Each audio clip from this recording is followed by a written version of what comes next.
two, one. Take it away, Michael. Okay, welcome back to the Four Corners. This is our third installment, again with Mazzy, Michael, and Michael.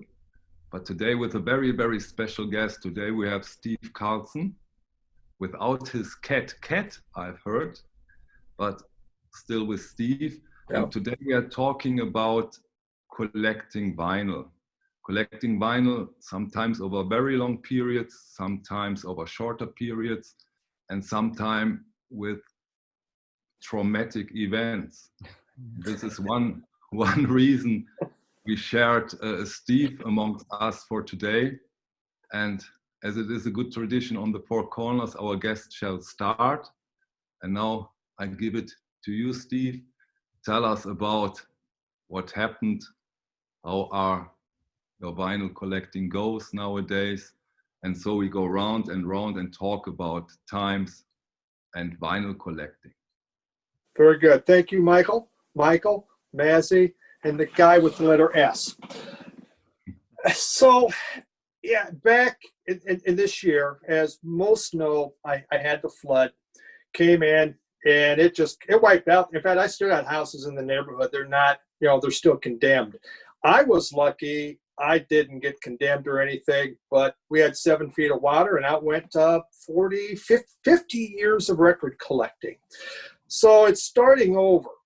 And at the very end, my last record, we're going to talk about that because a lot of this starting over, these three have influenced, in all honesty. You all three have been a big part of that changing how I collect and emptying my pocketbook. So, but how it really, when I first started, and again, I watched this video from Mazzy. You talked about 45s, and I was a paper boy, and all I could afford was, 45s. But when I got my first job, I began to buy albums, and there was a thing called, Mazzy, you'll know this, Columbia Record Club. For 1 penny, you got 13 albums. This was like the biggest record collection in the world. Suddenly you get 13 albums. Now, the other thing was there was a card they would send you all the time. And if you didn't send that back in, they're going to send you the record of the month. I procrastinated like hell, but it was a good thing. So one of the very first things they sent me was this one here. That's Jethro Tull, Minstrel in the Gallery. No clue who Jethro Tull was. I'm probably 14 or whatever. I've never heard of this. I look at this album and go, what is this? God's bless. I should have sent in the card. I put it on the first time, didn't like it. Second time, I liked it better. It was as at that time where you didn't have many records, so you played them over and over. And I fell in love with this. This is my favorite Tull album, and I became a lifelong Jethro Tull fan. Because I just couldn't get it right on sending in a card. It was just way too difficult for me to put a damn stamp on the thing and send it in. I had Parliament's Funkadelic, a Parliament album. Clones of Dr. Funkenstein came in. I'm in a town of 3,000 people. Nobody has heard of Funkenstein there or Parliament. And suddenly I'm like, well, I think I'm cool. Obviously it didn't work out. But the other one I wanted to show, so, Columbia Record Club. The other thing, I didn't know anything about music. I really didn't. So I'm at the Ben Franklin store in Schuyler, Nebraska, town of 3,000.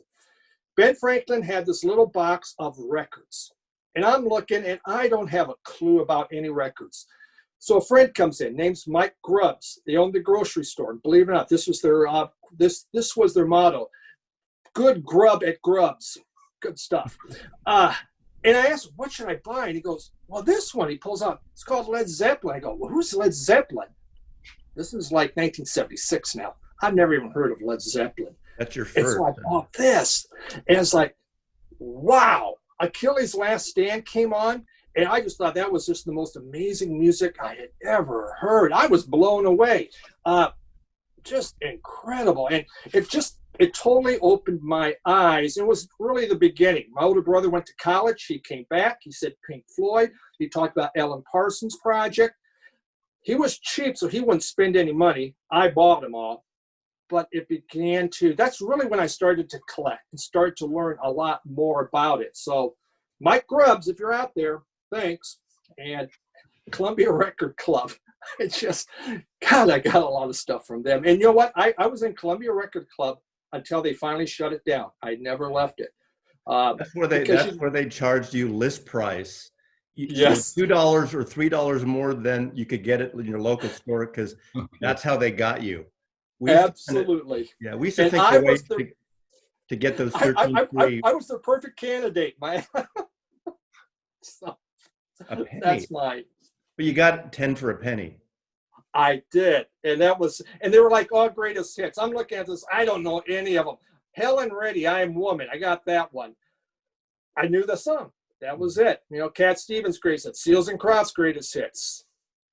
Yeah. People used to try to put their neighbor's address on those and intercept the package when it went to the neighbor next door. I never did that, but I've heard that people have done that. Yeah.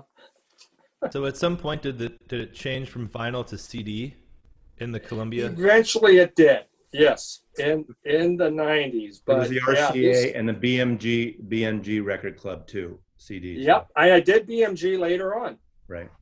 So yeah, that's kind of how that's how I started really collecting. Next. 10 records for 1 pence? 1 penny. How could you go wrong? You're a kid. You're going, this is the greatest thing in the world. It's like hooking you on to drugs. They start you with a little drug and you get hooked on then methadone or heroin or something, you know. Here's a little boy. You know, then you're stuck. In every magazine, Boy's Life, everything had Columbia Record Club in it, you know. So, I mean, it was tempting you, and they'd put all the kind of the cool albums. So, yeah, I remember getting Crazy Horse's first album and Ladies of the Canyon, Joni Mitchell, when I signed up in 71, I guess, 72, something like that. It was a good way to start. Yeah, for sure. Okay. Michael, in Texas, your turn. Okay, so I was telling Mazzy, similar to Steve, I didn't have a lot of Beatles albums, didn't have any. I grew up listening to the Beatles from my father at home all the time. I'm a child of the 80s, so when I was a kid, this is what you put in your car and what was in the little boombox. What is that? Cassette tape. This album in particular, Paul Simon's Graceland, was one that never left my mother's car for whenever it came out in 86, I believe, until about 1990. So but after a year of this, every day on the way to and from school, I had this whole thing memorized. So this is one of the earliest albums that got me going. So cassette tapes, I got, into all the 80s thrash stuff and Iron Maiden, and that was like my earliest musical memory. My first LP I ever got was for Christmas. I was 5 years old, Michael Jackson's Thriller with the gatefold with the white tiger, and on a Fisher-Price plastic kids turntable. Soon thereafter, graduating to the vinyl, just getting the stuff that I knew that I enjoyed. Paul Simon, and this is in Southern California, and there was this shop called Sam Goody. It was in the mall. And one day we were in there and they were playing this album, and I was like, "What in the world is this?" My dad asked the clerk what it was. This is a kind of a new age record. It's all synthesized, analog synthesizer, but it was this mixed with thrash metal, mixed with Paul Simon. So my musical upbringing was very strange. And then from those worlds, getting into punk and hardcore. So that was kind of how I started. I got a real turntable when I was in high school, and I started I would go into lots of punk shows, go into a lot of club shows around, picking up 7 inches where I could, because they're $3 or $5 at the local shop, and when I'm making $10 every 2 weeks for mowing the yard and cleaning out the garage, that's all I could afford. But my earliest collection period started when I was in high school, with punk and rock and alternative and that kind of thing. Moving forward into my adulthood, being able to get a nicer turntable, and then In college, listening to indie rock. In late high school, this band Tortoise, it's a Chicago band, instrumental kind of avant jazz, experimental rock. This is the album that kind of broke me out of the headspace of like traditional rock and pop sensibilities, and introduced kind of a more experimental, avant-leaning ideology toward music. I would do my homework my senior year in high school and just flip this on my cheap turntable over and over and over again and wear it out. And then going into college, this is still in the age where the internet was in its infancy. I remember putting a $5 bill in an envelope and sending it to a label, and them I said, send me, the newest 7-inch that you released.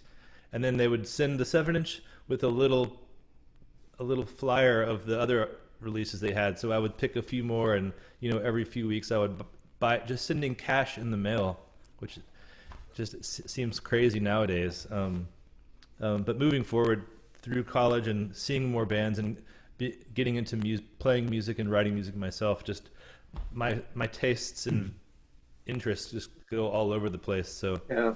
that's sort of a bare bones run through my journey. Do you still have all those 45s that you sent the cash in for? Most of them, yes. Wow. I got rid of the ones that were I didn't like or I would never listen to. But actually, Michael Ludwig's got me on the vinyl storage solution sleeves that, gosh, they just make the covers pop. Yeah. We'll eventually get those for everything.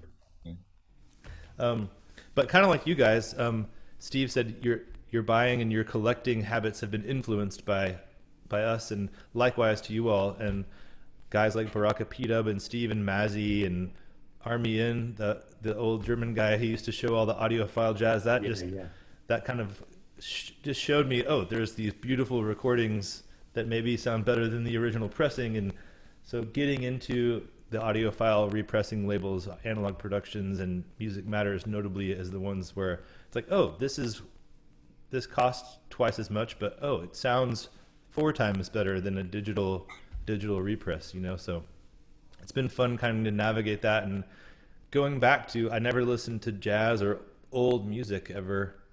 To me, I didn't listen to music from before 1975 until I was a grown adult out of college on my own. Like, who's Duke Ellington? Who is John Coltrane? Who is all these people. So it's been really fun to kind of go backward and listening through and sampling online all these musicians. Like, I've heard of Thelonious Monk. What is his music like? And like, now I get a sense of that now. Which album of his is like the best? And of that album, what's the best pressing? It's just really fun to learn and to kind of discover music in a fresh way like that, and being led along the way in the right paths. And once you trust someone's taste, it's like anything Michael Ludwig says sounds good. I know it's going to sound good because he has a high standard for the sonic fidelity. So it's a lot.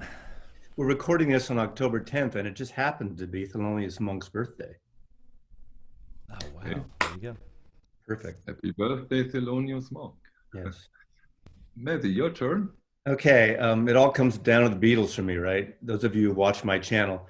However, the 245s I remember my mother buying. I didn't have a record player, and I'm trying to think what year this would have been, 60, 61, 62.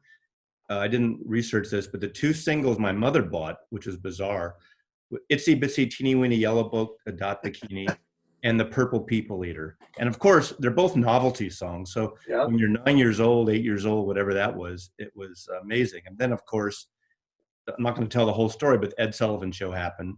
I had heard I Want to Hold Your Hand on the radio. That was a single. And my mother worked at a department store near Stanford University called The Emporium. And I asked her if she could get me the Beatle album. I've showed another video. She brings me an album called The Bugs, Liverpool Sound, The Bugs, cover band doing the Liverpool Sound. I said, it's the wrong album, the Liverpool Beat. And then she went back. She said, keep it. And she went back and got me Meet the Beatles. Well, the obsession began. Everything to this day is influenced by the growing up parallel. Think about it, from 9.5, 10 years old up until the Beatles split up in 1970, that perfect decade, growing up with the Beatles, 13 getting bar mitzvah, going out there. And it became obviously the music, but then I got turned on to classical music because of Wagner and because of Beethoven on Help, and then it got into Indian music with George Harrison and avant-garde with Yoko Ono and the Fluxus. And to this day, it's been the constant thing in my life, the memories. And it also has been an obsession. So all I'm going to show here, because of the obsessive part of it, I've become a Beatle collector of various pressings. And so I only picked one album for the sake of this video. I'm not going to go through every one, but these is almost my entire Sgt. Pepper collection on vinyl, not including CDs. And I think I'm missing 4 or 5 that are in these other box sets. These are my Pepper albums. Jeez. And you ask, what the? I'm going to try not to. I agree. Anyway, a Punch mono copy. And I'll just go through a couple of them. Someone gave me this one, has their name on it, Mary Pico Todd. A mono American, and it gives stereo American, and then it goes into reissue from the last few years. This is a 2017 QRP press they did. This is the double album with the demo stuff. This is a 70s American picture disc. This is a British 70s picture disc.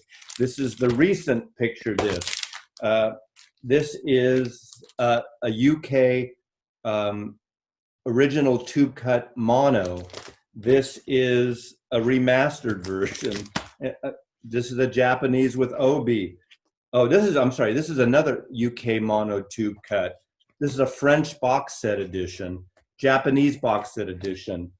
The roll top that came out in the 80s, just when Capitol finally changed over from the Capitol American configurations to the UK configurations, right when the CDs came out.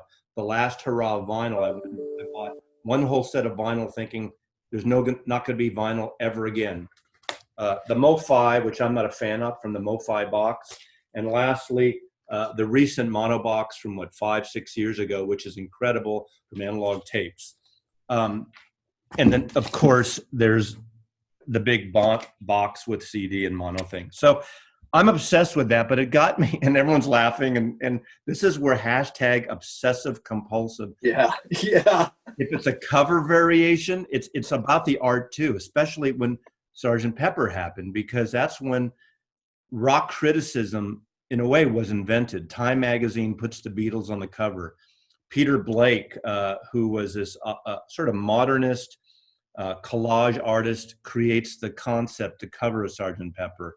Michael Cooper photographed that, who also later that year photographed the Stones' Satanic Majesty's Request.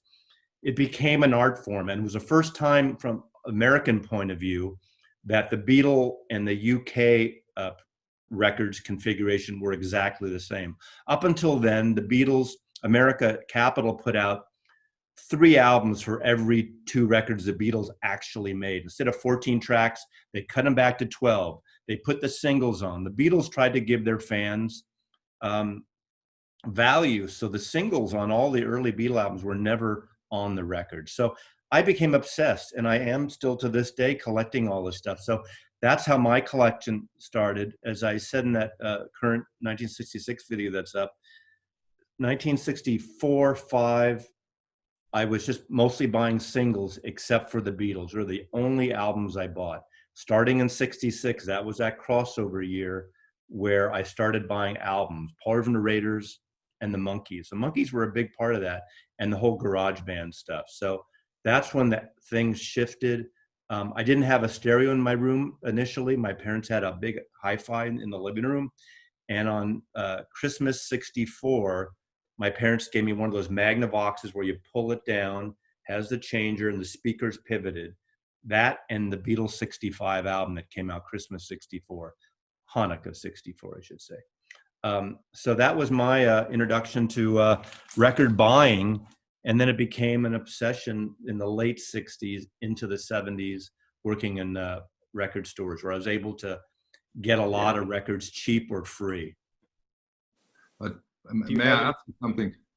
Did you ever consider in this early time that there may be difference how those editions sounds, that there are better one No, or it worse was one? never. Never. In fact, you know, this whole thing about now, sometimes I joke about it because I go on the Hoffman forums like some of you may, and there's this so obsession about it now. And I totally get that.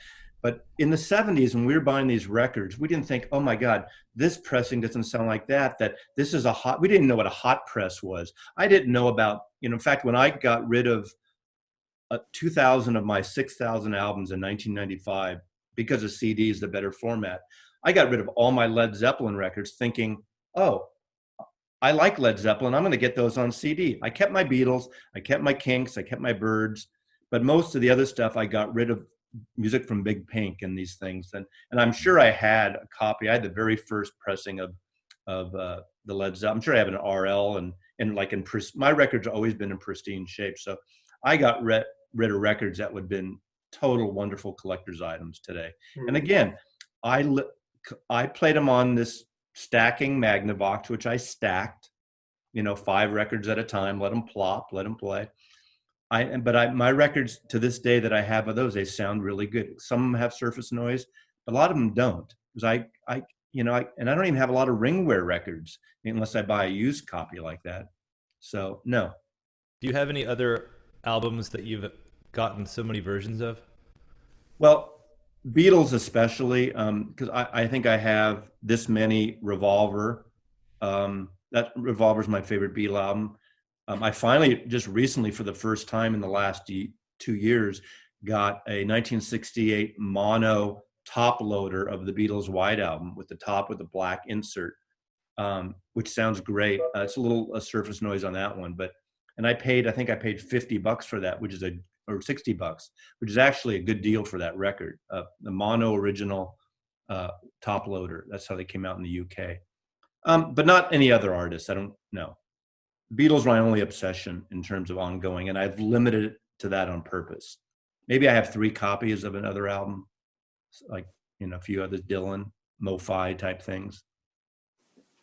You did check off all the boxes on obsession, so congratulations. It's true, but I keep them nicely organized, and you know, I have about 1,000 Beatle-related records, including the Beatles, solo, cover records, box sets, family members, you know, Sean, Julian, Yoko. If you've seen, there's videos of my wall or I call it the monolith, the Beatle monolith. So. That's great. Michael from Germany. My turn. Okay. No Beatles. Sorry. My first records I can't show. I bought some, not particular stuff. I think my first record was Deep Purple, made in Japan. My grandmother bought it to me, and I got rid of a lot of my vinyls because my personal flood was my father. When I had to go to the university, I put a lot of my records in his garage, and then he needs the space for the golf bag. And then my vinyls were gone because they are worthless, and we have CDs nowadays. So my vinyls were gone. I kept a few, and the real getting into music or getting into vinyl was around this time. Oh yeah. Joy Division, Closer, but there was no choice. You know, there was no choice. What do I collect now? Of course, if you want to get into music. Pardon? 1984, is that right? Around, yeah. Of course, vinyl. What else? What else? And that's when I started buying vinyls. But I never considered in that time as collecting something, just buying music. Right. You had the radio and you had vinyl. Yeah, okay, of course you had audio cassettes, but usually in my area, you made your own audio cassettes from your vinyls. And by the way, I sold cassettes I did from my vinyl to a very hip cafe in Düsseldorf, and he gave me money, and I could buy new vinyl and make a new cassette. That was so I built up quite a collection, and then university starts. We are now talking 87, 88, and I totally lost my interest for music or vinyl. I just went into my university stuff and was out of vinyl for the next 10, 20, 25 years. Wow. 25 years, no vinyl. And then then I came back to vinyl and started with avant-garde electronic music in early 2017. And I did a lot of those electronic music stuff. I liked it, I loved it. My wife hates it, or hated it. And but still, I bought some Mofis and analog productions from titles. I thought they are essential. Those are essential titles. Bob Dylan. I remembered in my very, very early youth, Bob Dylan was important. And so I bought a Mofi Bob Dylan. And then I said, wow, oh my, great. And suddenly I recognized that I'm only listening to my 10, 15, 20 audiophile records and not to my electric stuff. And so I decided to do this transformation, get back to the classic, get back to the audiophile.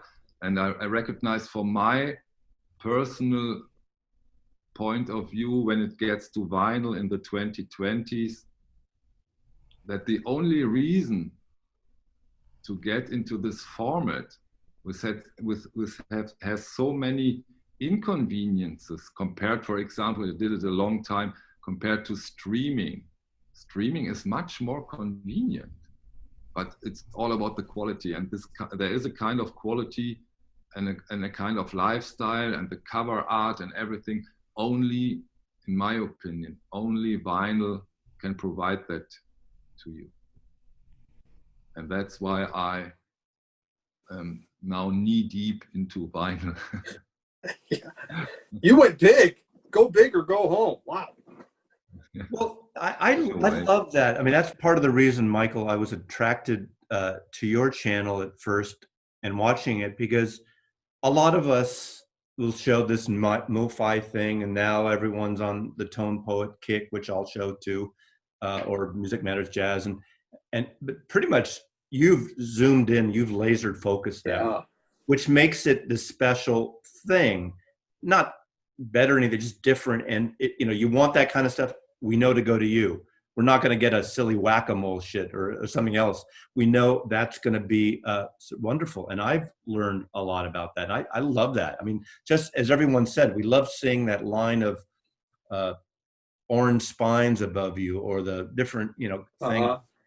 It's like those Japanese cafes or bookstores where everything is just perfectly organized.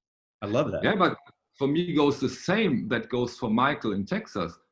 I got into that stuff from guys like you, Messi, from guys like you, Steve, from guys like Baraka P-Dub. You put me onto this. You showed me that there is great quality stuff out there, and that makes sense.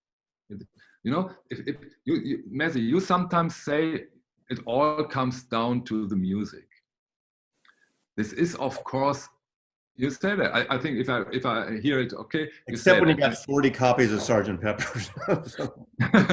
Yeah, but it's not the complete truth when it comes to vinyl. If it all comes down to the music, only to the music, we can go over to Spotify, I think. Because it's easier, it's cheaper, you have the music there. I think we are vinyl lovers in a way, and that's a bit different. There's a gut feeling I don't get on streaming, and I'm not one that streams, so I don't know that. In the car, I listen to NPR or my CarPlay from my own digital files. Exactly. From All those codes that Mr. Carlson here wishes he didn't give away every Sunday morning are in my car. I'm kidding. I'm good.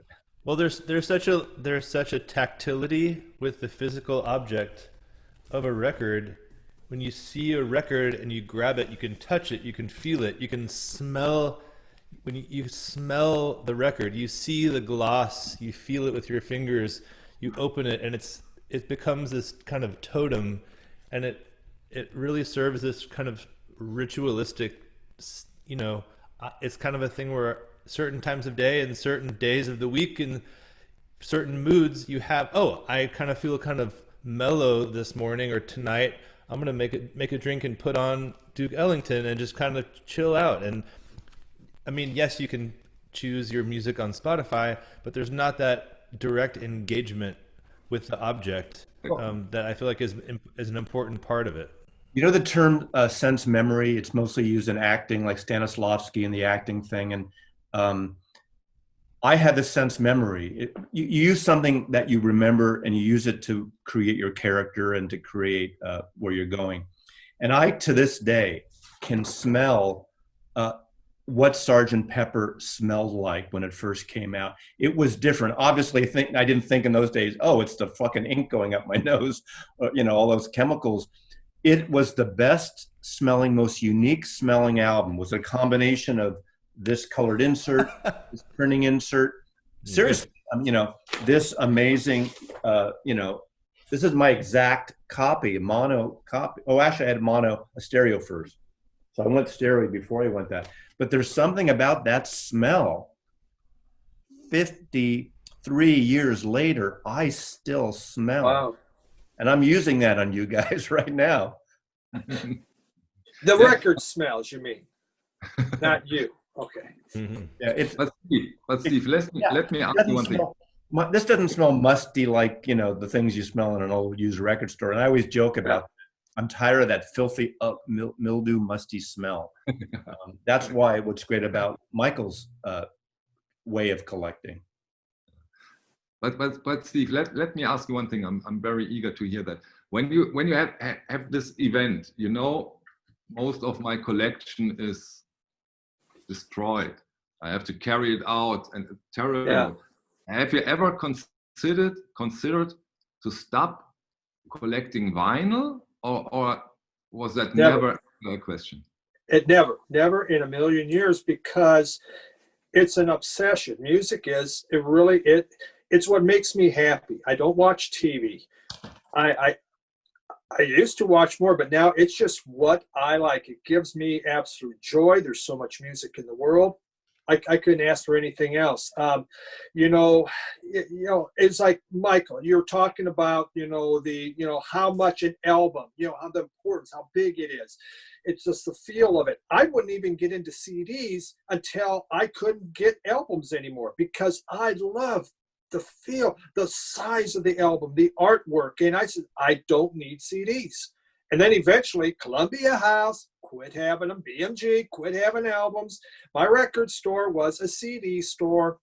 I couldn't buy records anymore, and I had to go to CDs. But to me, I couldn't imagine living without music. I just couldn't, and without this form, not the radio. Never. Interesting, very interesting. But you have been into CD. You have. I had to. I had no choice, and we'll go to that. It's quite the story. Okay. It's your next, turn. I'm next. All right. My next, when my collecting changed, was in the early 80s. I had a friend come over to my house to look at my record collection, because I was proud of my record collection. I just thought I got the greatest record collection in the world. It's probably a couple hundred albums. He looks it over and then looks at me and goes, "Your record collection sucks." Now, when you tell someone that's your collection, it's like someone tells you that, you go, "Oh man, they're more fighting words." He goes, "You don't got nothing good." So he goes, "I'm going to bring you some albums that I want you to listen to." So he went home and he came back, and one of them was the Cramps. He introduced me to the Clash, to the Sex Pistols, to Stiff Little Finger, to Joe Jackson. It's what he was listening to. Music I had no idea about. And I became obsessed with it, with just the 70s, the punk, the energy. It's the greatest songwriting, probably not. Does everyone know how to play their instruments? No. But this is the Cramps, the Lord, the songs the Lord taught us. I just bought me an OG copy yesterday that's going to come, because it was my second favorite album of all time. Wow. But this changed how I was buying records. Suddenly now I went to record shows. Where I lived in Nebraska, we really didn't have much in the way of record shows. I now lived in the big state of Iowa, so Iowa has record shows. And I began doing that. And then I bought Rolling Stone magazine. And I didn't subscribe to Rolling Stone magazine till in the early 80s. And the record reviews that I would read, like Los Lobos, I learned about Los Lobos through Rolling Stone, Elvis Costello, all this stuff. And it changed how I now bought music. And so my habits, I still like what I was buying, but I began to expand now to buy more things, more different things, and really look for things like this. The other thing that made a big difference is I got a record review book. And I began, Michael, in Germany, you talked about when you went out finding the essential albums. That's what you wanted to do. That's what this did. And I began looking. If it had 5 stars, I might not know the group. Bob Dylan, I might not know it, but it has 5 stars. I better try to see if I can get it. And I really took this. And I got into blues. I got into Zydeco. There's a lot of different things I got into because this said it's great. Now, they could have been full of crap. I've read some of the reviews now, that some albums that they said were garbage. And I go, gosh, I love this album. But I didn't buy it because they said it was crap. So I kind of listened to these guys a lot. But it did help me. And my collection totally began to change now as I began to look for more important things. And that's where the record shows help. Van Morrison. Didn't really know about him. Began reading this. This guy's important. He put some good stuff out. And I loved him. So to this day, well, obviously, I lost all my books and I've been buying them back because I just find them fascinating to look at. And it's all about music, right? Here's reading and learning. Videos, VC has really changed this a lot now because, like all three of you will talk about records I don't know. You write them down, you start looking. Costs you a lot more money too. But that's in the 80s. Rolling Stone magazine, this Rolling Stone record guide, and Jeff Bigelow, who said, my record collection sucks, kind of changed how I began to buy music. And and it really got me big time into punk. Not that hardcore, Michael and Austin, like you, but 70s punk. The Bigelow effect. Yeah, exactly right. Yeah, but you need some points or some pillars where you can orientate around. It's very important. For me, it's the same today. If I see this Blue Note is out as a Music Matters, I probably give it a chance. Otherwise, I may even not know that this record is out there. You need those kind of books or people to communicate with, of course. That period, that Steve, that you're talking about was a pivotal shaking up period, late 70s in San Francisco and in LA and in New York in the early 80s, really shook things up quite a bit. And I think one suggestion about record collecting, which thank God, except for getting rid of some of my vinyl because of the format, is the biggest mistake I find some people make is, oh, I'm out of country music now, or I've grown out of punk. I want to get rid of those records and I'm going to get into this. And because I'm your elders of the four of you, your tastes go through circular motions and they evolve. You'll get into punk. Like the last few years, I'm into this loud music again, like energetic punk and not metal, but a little more harder stuff, industrial noise stuff that I was into when I would go to these events and Throbbing Gristle and weird avant-garde stuff. I'm going through that the last 2 or 3 years again. And a lot of the stuff I saved, luckily I didn't get rid of because I'm not in the mood right now. if unless you have to sell it, keep those things, because you're going to come back to it. You might be tired of the Beatles for 10 years or something. You'll get back to it possibly. Sure. Yeah. Okay. Yeah. Sorry, Messi, I kind of disagree in a way, because what we are living in different times now. If you take Throbbing Gristle is not your typical vinyl band. They did their stuff usually on audio cassettes. And nowadays they make a lot of remaster and reissues on vinyl. But if I love Throbbing Gristle and love them for 5 years, I want to hear them. Nowadays I can hear them all over the place, over at YouTube and on digital sources, over and over. If you choose to do that, I have those 2 albums, the one that emulates the Martin Denny Exotica record and the 20 Jazz Funk Grace. Those albums I bought when they first came out, and I have my original copy. But literally they're pristine because I didn't play them for 25 years, and now I've been playing them again. So we all do different. I'm not going to go listen to that on YouTube. I don't want to. I'll put it on when I'm in the mood. It's when you're in the mood for something. But that's why we all have these different kind of directions and evolutions about that. Definitely.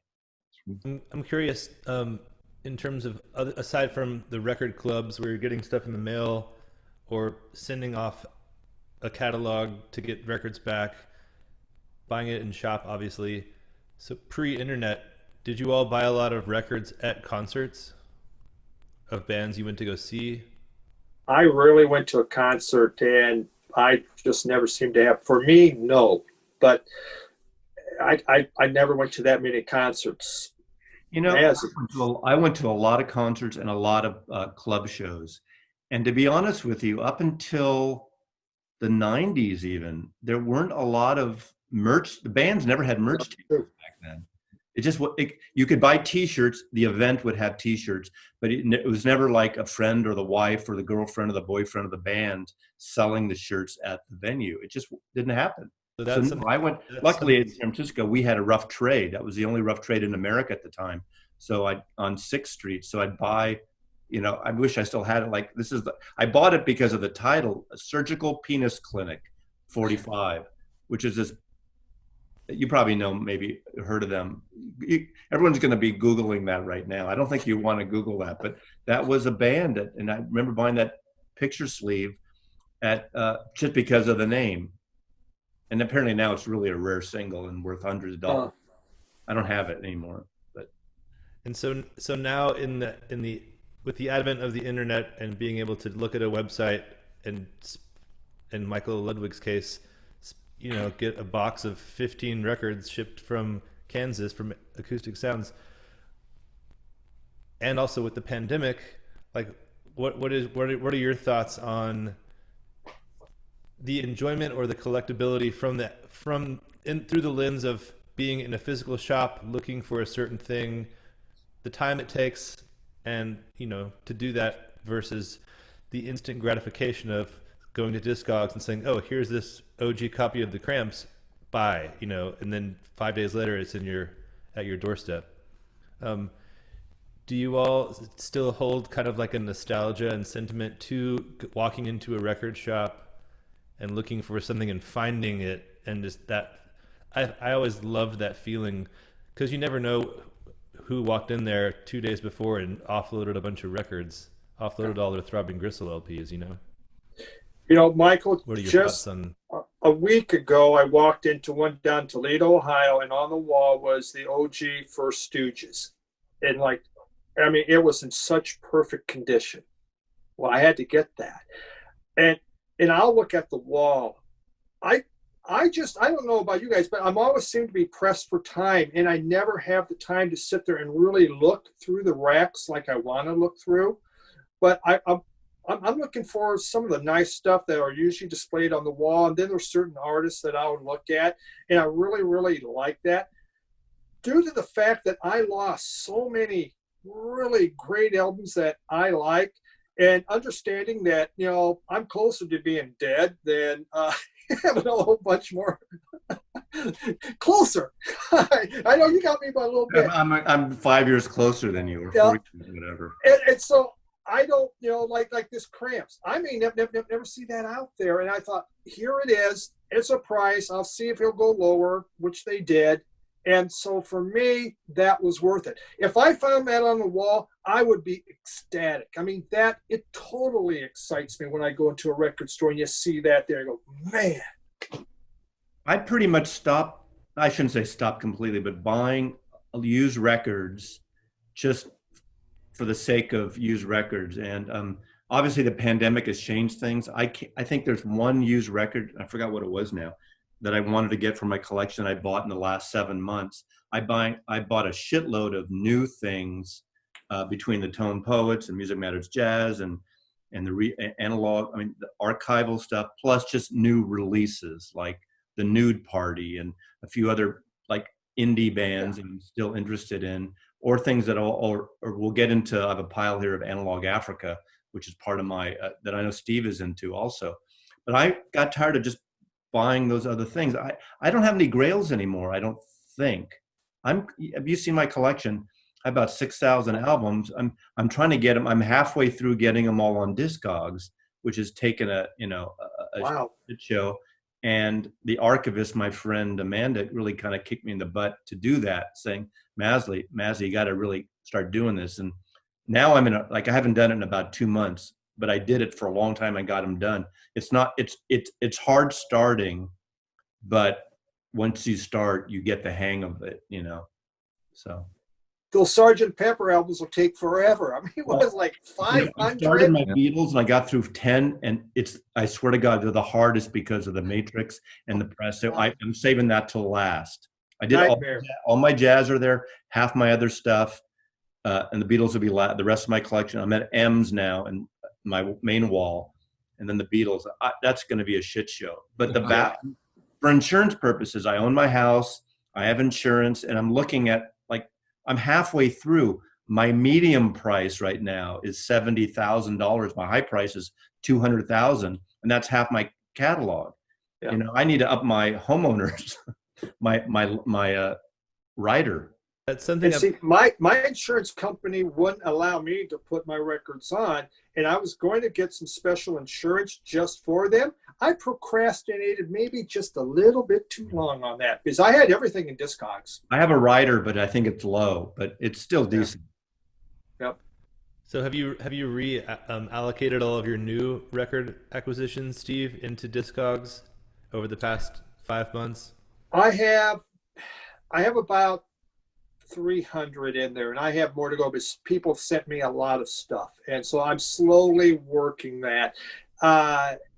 Yeah, I'm not going as hard as when I originally went on Discogs. It took me 9 months to put everything on there. I had all my CDs put in, all the records. Now it's just as I get to it, anything new that comes in, I put it right away. Yeah. For me, Discogs is very important tool in every way. The record store thing in Germany doesn't fit for me. Because if you go into a German record store and say, do you have mobile fidelity analog productions? Say, what? They really don't know what you're talking about. So Discogs is a great information source. And I put my collection also inside the Discogs database, and it helps a lot. It really helps a lot to evaluate the stuff you don't get on the free market or in the stores over at Acoustic Sounds, for example. You have to. I don't like eBay, so I look on Discogs. How much is it? Does it make any sense to buy it now? How many copies are out there? And when I started coming back to vinyl, Discogs was the first database who showed me how many pressings are out there sometimes. Yeah. Take your Sgt. Peppers. I think it's over 500 pressings of Sgt. Peppers. Yeah. Oh God, yeah. Pink Floyd. Michael in Austin. Zeppelin. I think it's your turn, Michael. You should go. But just the one thing I'll say, which is the other great site is Bandcamp. going to getting artists directly for the most part, or indie labels. I try to support Bandcamp as artists through Bandcamp whenever possible, especially when they have those Fridays where the artist gets 100% of the profits, and especially during the pandemic here and there. That's where I got hooked up with Analog Africa when I couldn't find titles originally, which we'll get into. So, Austin. Sorry, I missed it. What am I supposed to be talking about here?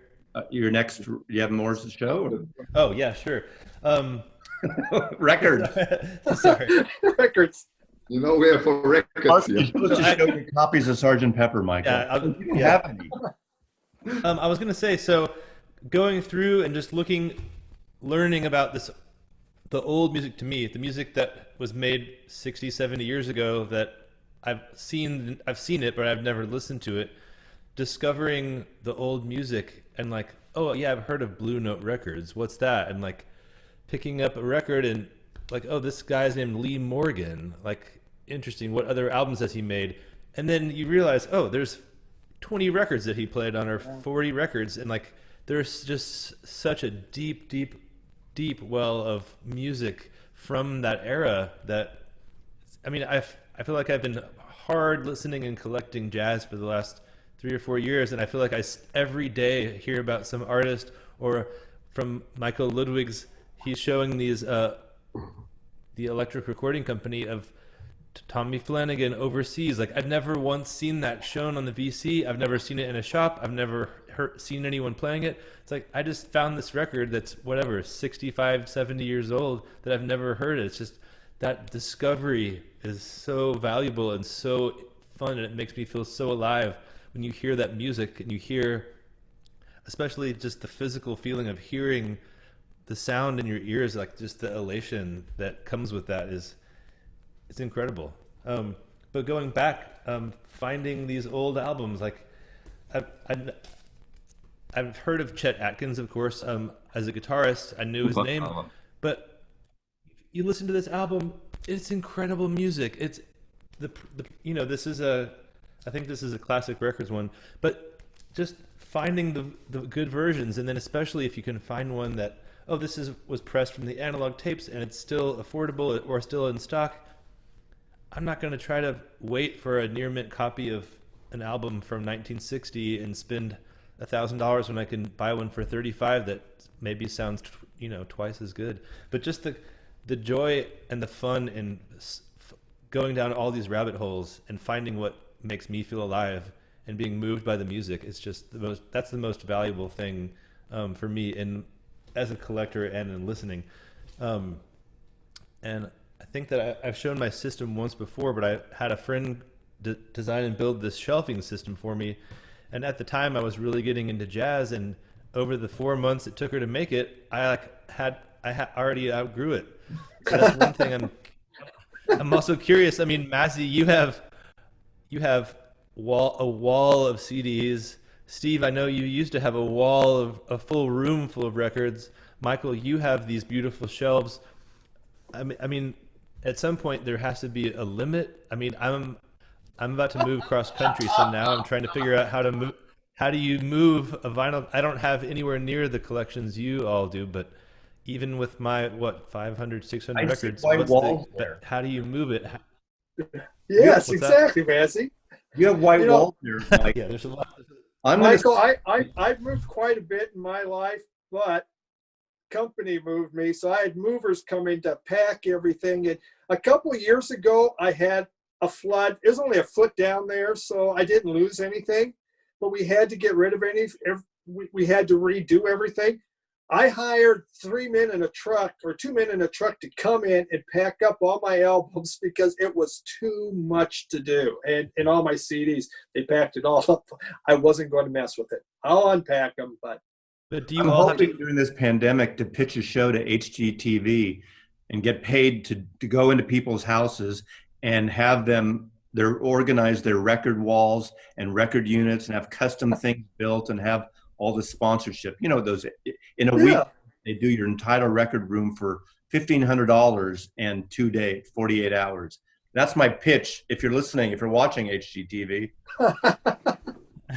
I guess the question I have is like, is your obsession with the Beatles, will it ever be quenched? Like, will you ever be like, I've done it, that's enough, that's Well, complete, that's all I want? I'm almost there, except, see, we're on the last legs. As you know, that thing I shared with you of the White Album, we're at the point right now, we just finished the 50th anniversary of the last Beatle record. Unfortunately, because of the pandemic, it hasn't come out yet. Exactly.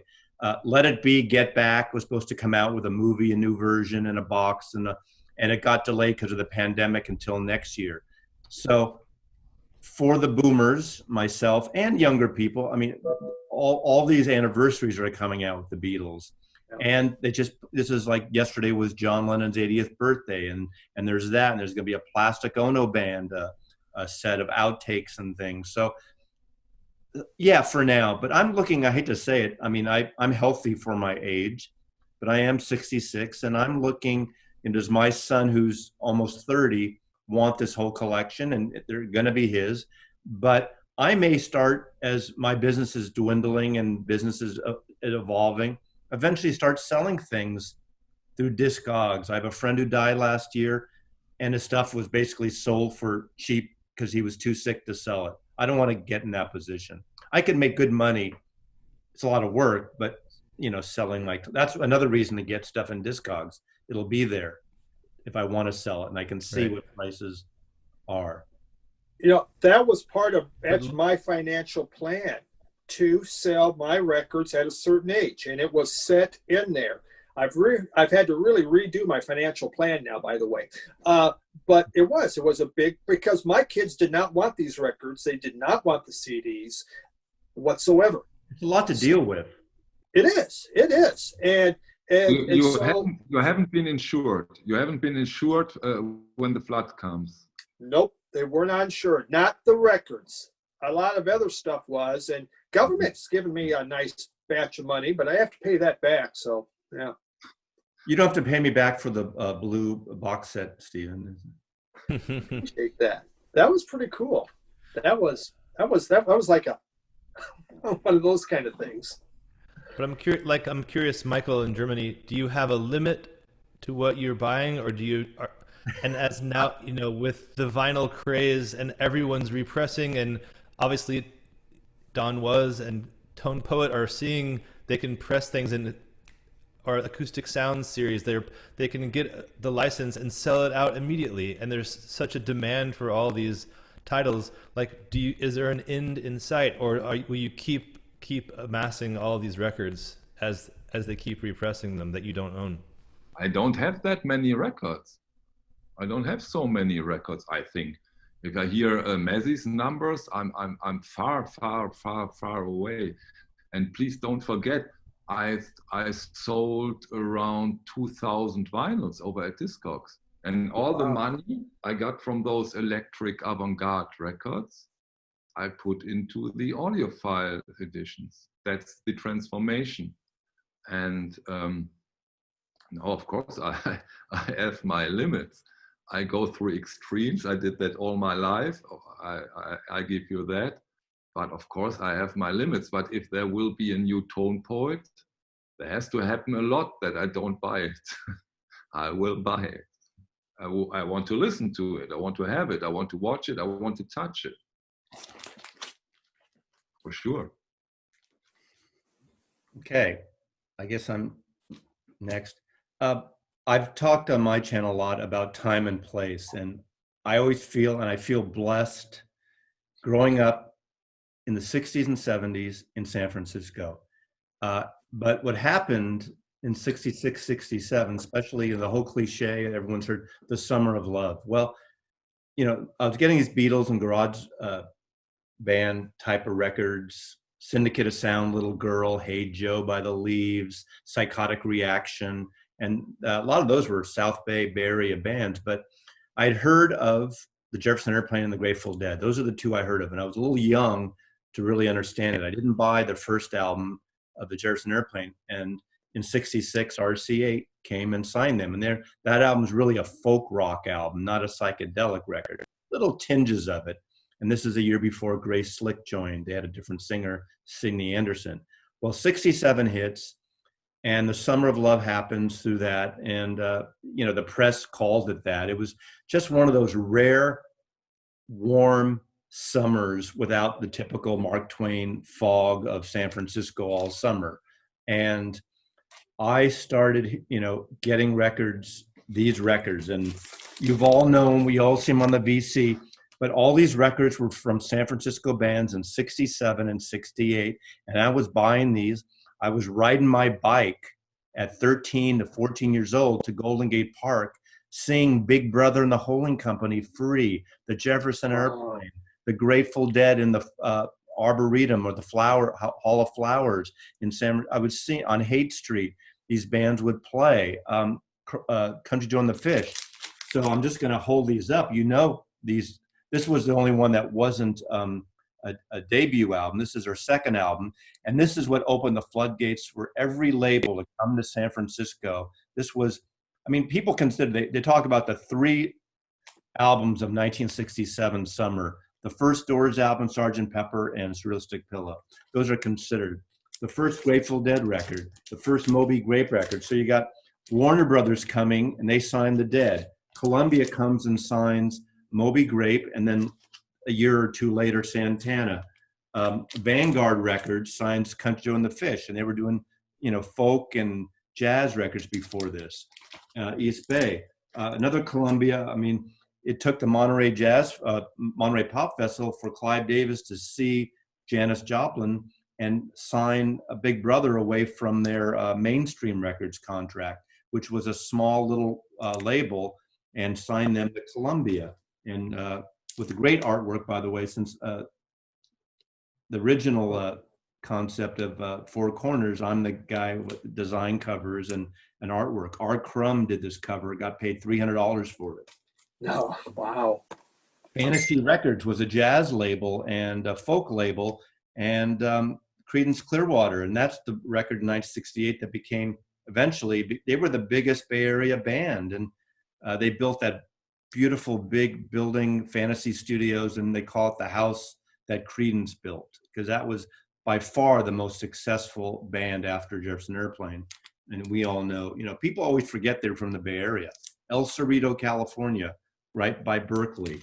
Maybe one question. Signs Quicksilver Messenger Service and the first Steve Miller band, which Boz Scaggs was very psyched. This is a beautiful record, recorded in England by Glyn Johns. So this whole psychedelic, I fell in love with psychedelic music and psychedelic artwork. And I got on the mailing list of the Avalon and the Fillmore, and I was too young to go to the shows really, but I'd get all these handbills in the mail. Wow. All these posters, and I collect all the books of psychedelic artwork and the artist. And I was really falling in love with art, psychedelic art, graphic arts.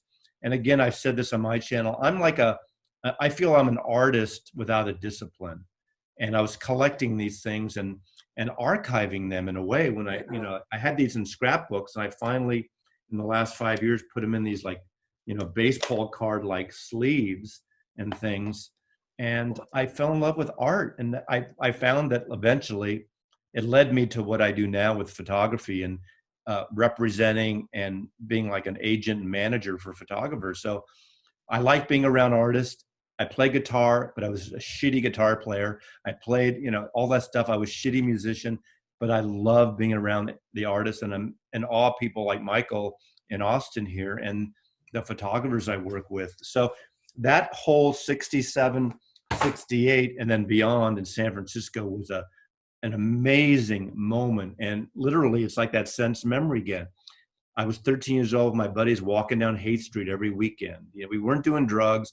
We just liked the smell of patchouli oil, the Indian bedspreads, the strobe lights, the black lights, and all those posters, So, and then of course, the same thing was happening in London with Pink Floyd and Jimi Hendrix. Yeah, and that was like a parallel thing, the whole UFO club, that Pink Floyd was a house band. So that was a special time. So I started collecting those records as well.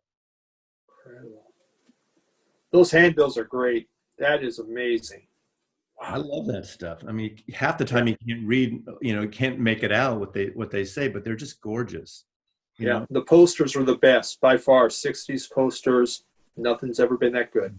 And like you, Steve, I collect art books and books, Yeah. and I have, psychedelic poster books. I have photo books. I have all kinds of, things related to rock and roll and art. So it got me into the whole.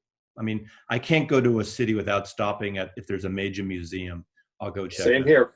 Yeah. Yep, every city. To me, Hit that's 'em a up. soothing thing, especially when it's not a weekend, when it's not packed. Walking through a museum, it's like looking, like I've showed those art books or art record covers by Room Gramophone, and it's like they're like modern art museums to me. Yeah, Yeah. agreed. Yeah. My turn. Next. Maybe I would love to show you 2 or 3 records which I will never give away, which are very close to me, and 3 records I am asking myself, will this be future classics like the Blue Notes or like Miles Davis, Bitches Brew, and maybe Michael in Texas can say something about them because he knows them also very well. First, one of my big loves as a collector, this is of course, Yeah. look at that. But doesn't matter to me. This is my copy from Kraftwerk, Computerwelt. This walks with me for so many years. Another one, I don't know if you know this group, it's also from Düsseldorf. It's called Deutsch-Amerikanische Freundschaft. You know these guys? Ever heard? Never seen it? No. Deutsch-Amerikanische Freundschaft. They have been really big here over in Europe. Also Düsseldorf group. I need to get that album so I can try to pronounce it. I just think that would be It's very easy to translate. It means German-American friendship in German. Oh, I because of my American, there's the Wim Wenders film American Friend. I have a copy of video, and I have a poster that has the German pronounce Durch Amerikansky, whatever American, not Kansky. But how do you say American Friend? My American Friend. And I want to go into this record, and this is one for Michael. You know that, don't you? Eli Kessler. Yep. Incredible. If you're into jazz, or it's this one is called Stadium. This is, in my opinion, and this comes from that electronic avant-garde, but it's, maybe Michael disagrees, it's more a jazz album. It's unbelievable. It's one of the best albums in the last 5 years, in my opinion. Eli Kessler Stadium. Yeah. Gorgeous, gorgeous. And another one, and this is the pure realm of Michael in Texas, is Carly Malone. I get rid of so many of those electric avant-garde electronic music, but these 2 I will keep forever because they are so outstanding. That's her too. Yeah. Wow, you had that right there, Mike. That's pretty good. I got my collection right at my feet here. Michael, and Jim, I don't know how good they are, if they're any good or not, but I realize the only Kraftwerk album I still have is a 70s original American of Autobahn. But I just ordered 7 of these reissues that are coming out end of October here of Kraftwerk records. They're colored vinyl, which I'm not necessarily a fan of, but for some reason I feel like they almost being electronic. I don't know if it matters if they're. No. What I have heard from Kraftwerk, but I don't know if it's really true. The last thing I have heard is they did their remodels. They did every record they've done different, and they said those are the only versions who are allowed to put out anymore. So I don't know. Sounds like a George Lucas thing where you can't have the original Star Wars or something, Really? I hope it's not but true. I probably won't know the difference because I really don't. I've heard those records, but I don't know them really well. They are quite different. The originals are quite different than the remodeled one they did in the around 2008, 9, 10.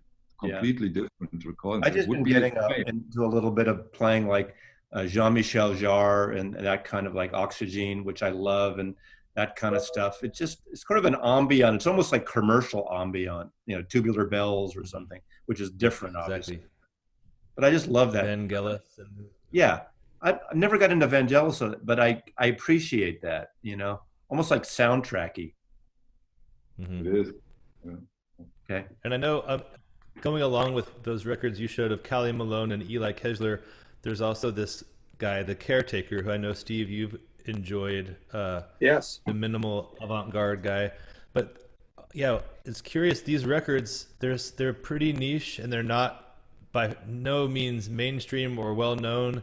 Most record stores wouldn't have them, but there is this market. Like the Callie Malone stuff, she sells on Bandcamp, and she made 1,000 copies of the record. They sell out immediately. She does another 1,000. They sell out immediately. Wow. So there's this strange, dedicated following for these avant-garde, like minimal artists that it's pretty interesting to see. And if you're not right on the email list or on the Bandcamp announcement, like you are going to miss it.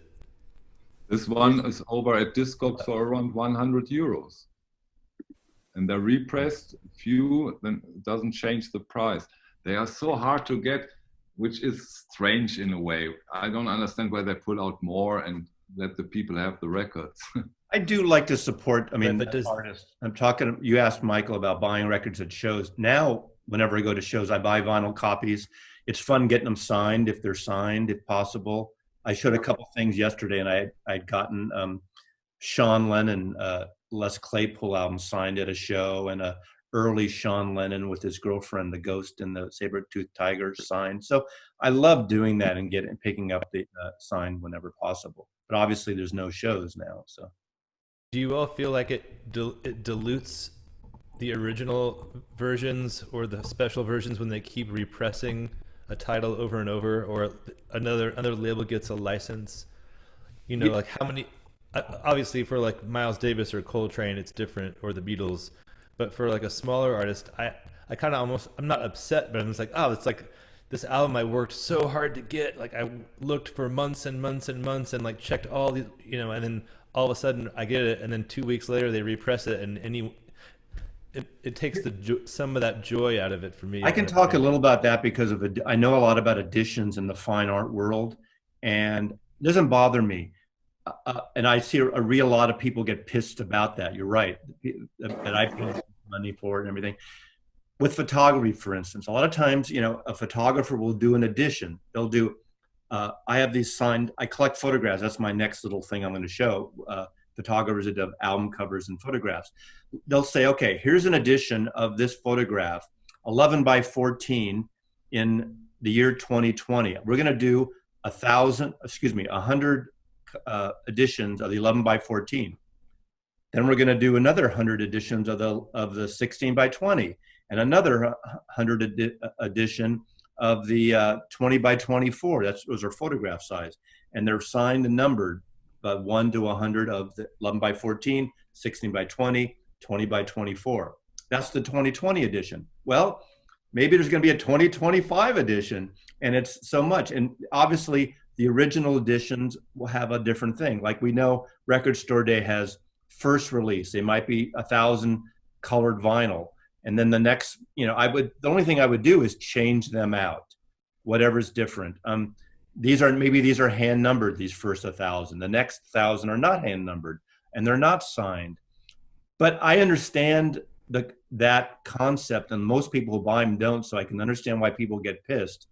But, you sell it for a price. If they want to go out and buy it on the resale market and, it comes out cheaper later, so be it. That's how I feel, at least. Yeah. And on the same ticket, like I can never afford an original in good shape of these old Blue Notes. And when when the tone poets come out, it's like, oh, that's so wonderful. You can, spend 1% of the original of the value we could buy a perfect copy for, and it sounds great, and you will have that forever. And I love that everyone can have the opportunity to listen to everything at I'm with you. any time. I agree. Absolutely. It's about listening to the music. Yeah. And OG's fun, but it's the music. Yep. Mr. Carlson. All right, my turn. So how are we? I had three more. How are we doing here? Go, shoot. All right. 90s. So we're going to talk 90s. I became a store manager of a Kmart, and I was in charge of the music. Nobody was going to put out that music but me. And I began to buy so many CDs. And of new artists in the 90s, I was averaging probably to 200 to 300 CDs a year because there was no albums. I couldn't get albums where I lived. The record store they only carried CDs. Columbia House, so it's all CDs. But I bought so many CDs that I don't remember the 90s because you never got intimate with anything. You know, every week, if you're bringing home 10 new, and there's only so much time, for most of them, I just never got into them because I never listened to them over and over. There were a few albums. You know, one of them, this was one of the groups, the Stereo Lab. And they've done these beautiful reissues, and this is Tomato Ketchup or whatever. What is it? Emperor Tomato Ketchup. Loved this thing when it came out. Prodigy, Firestarter. Oh, that one blew me away. But for the most part, if these CDs came out and they didn't have some kind of hook, some kind of song, you know, they got filed. I listened to every one, maybe once, maybe twice. But I was buying too much. And that's kind of the part of record collecting. Sometimes when you hear people, they're buying all this stuff. Are we buying it just to have a lot?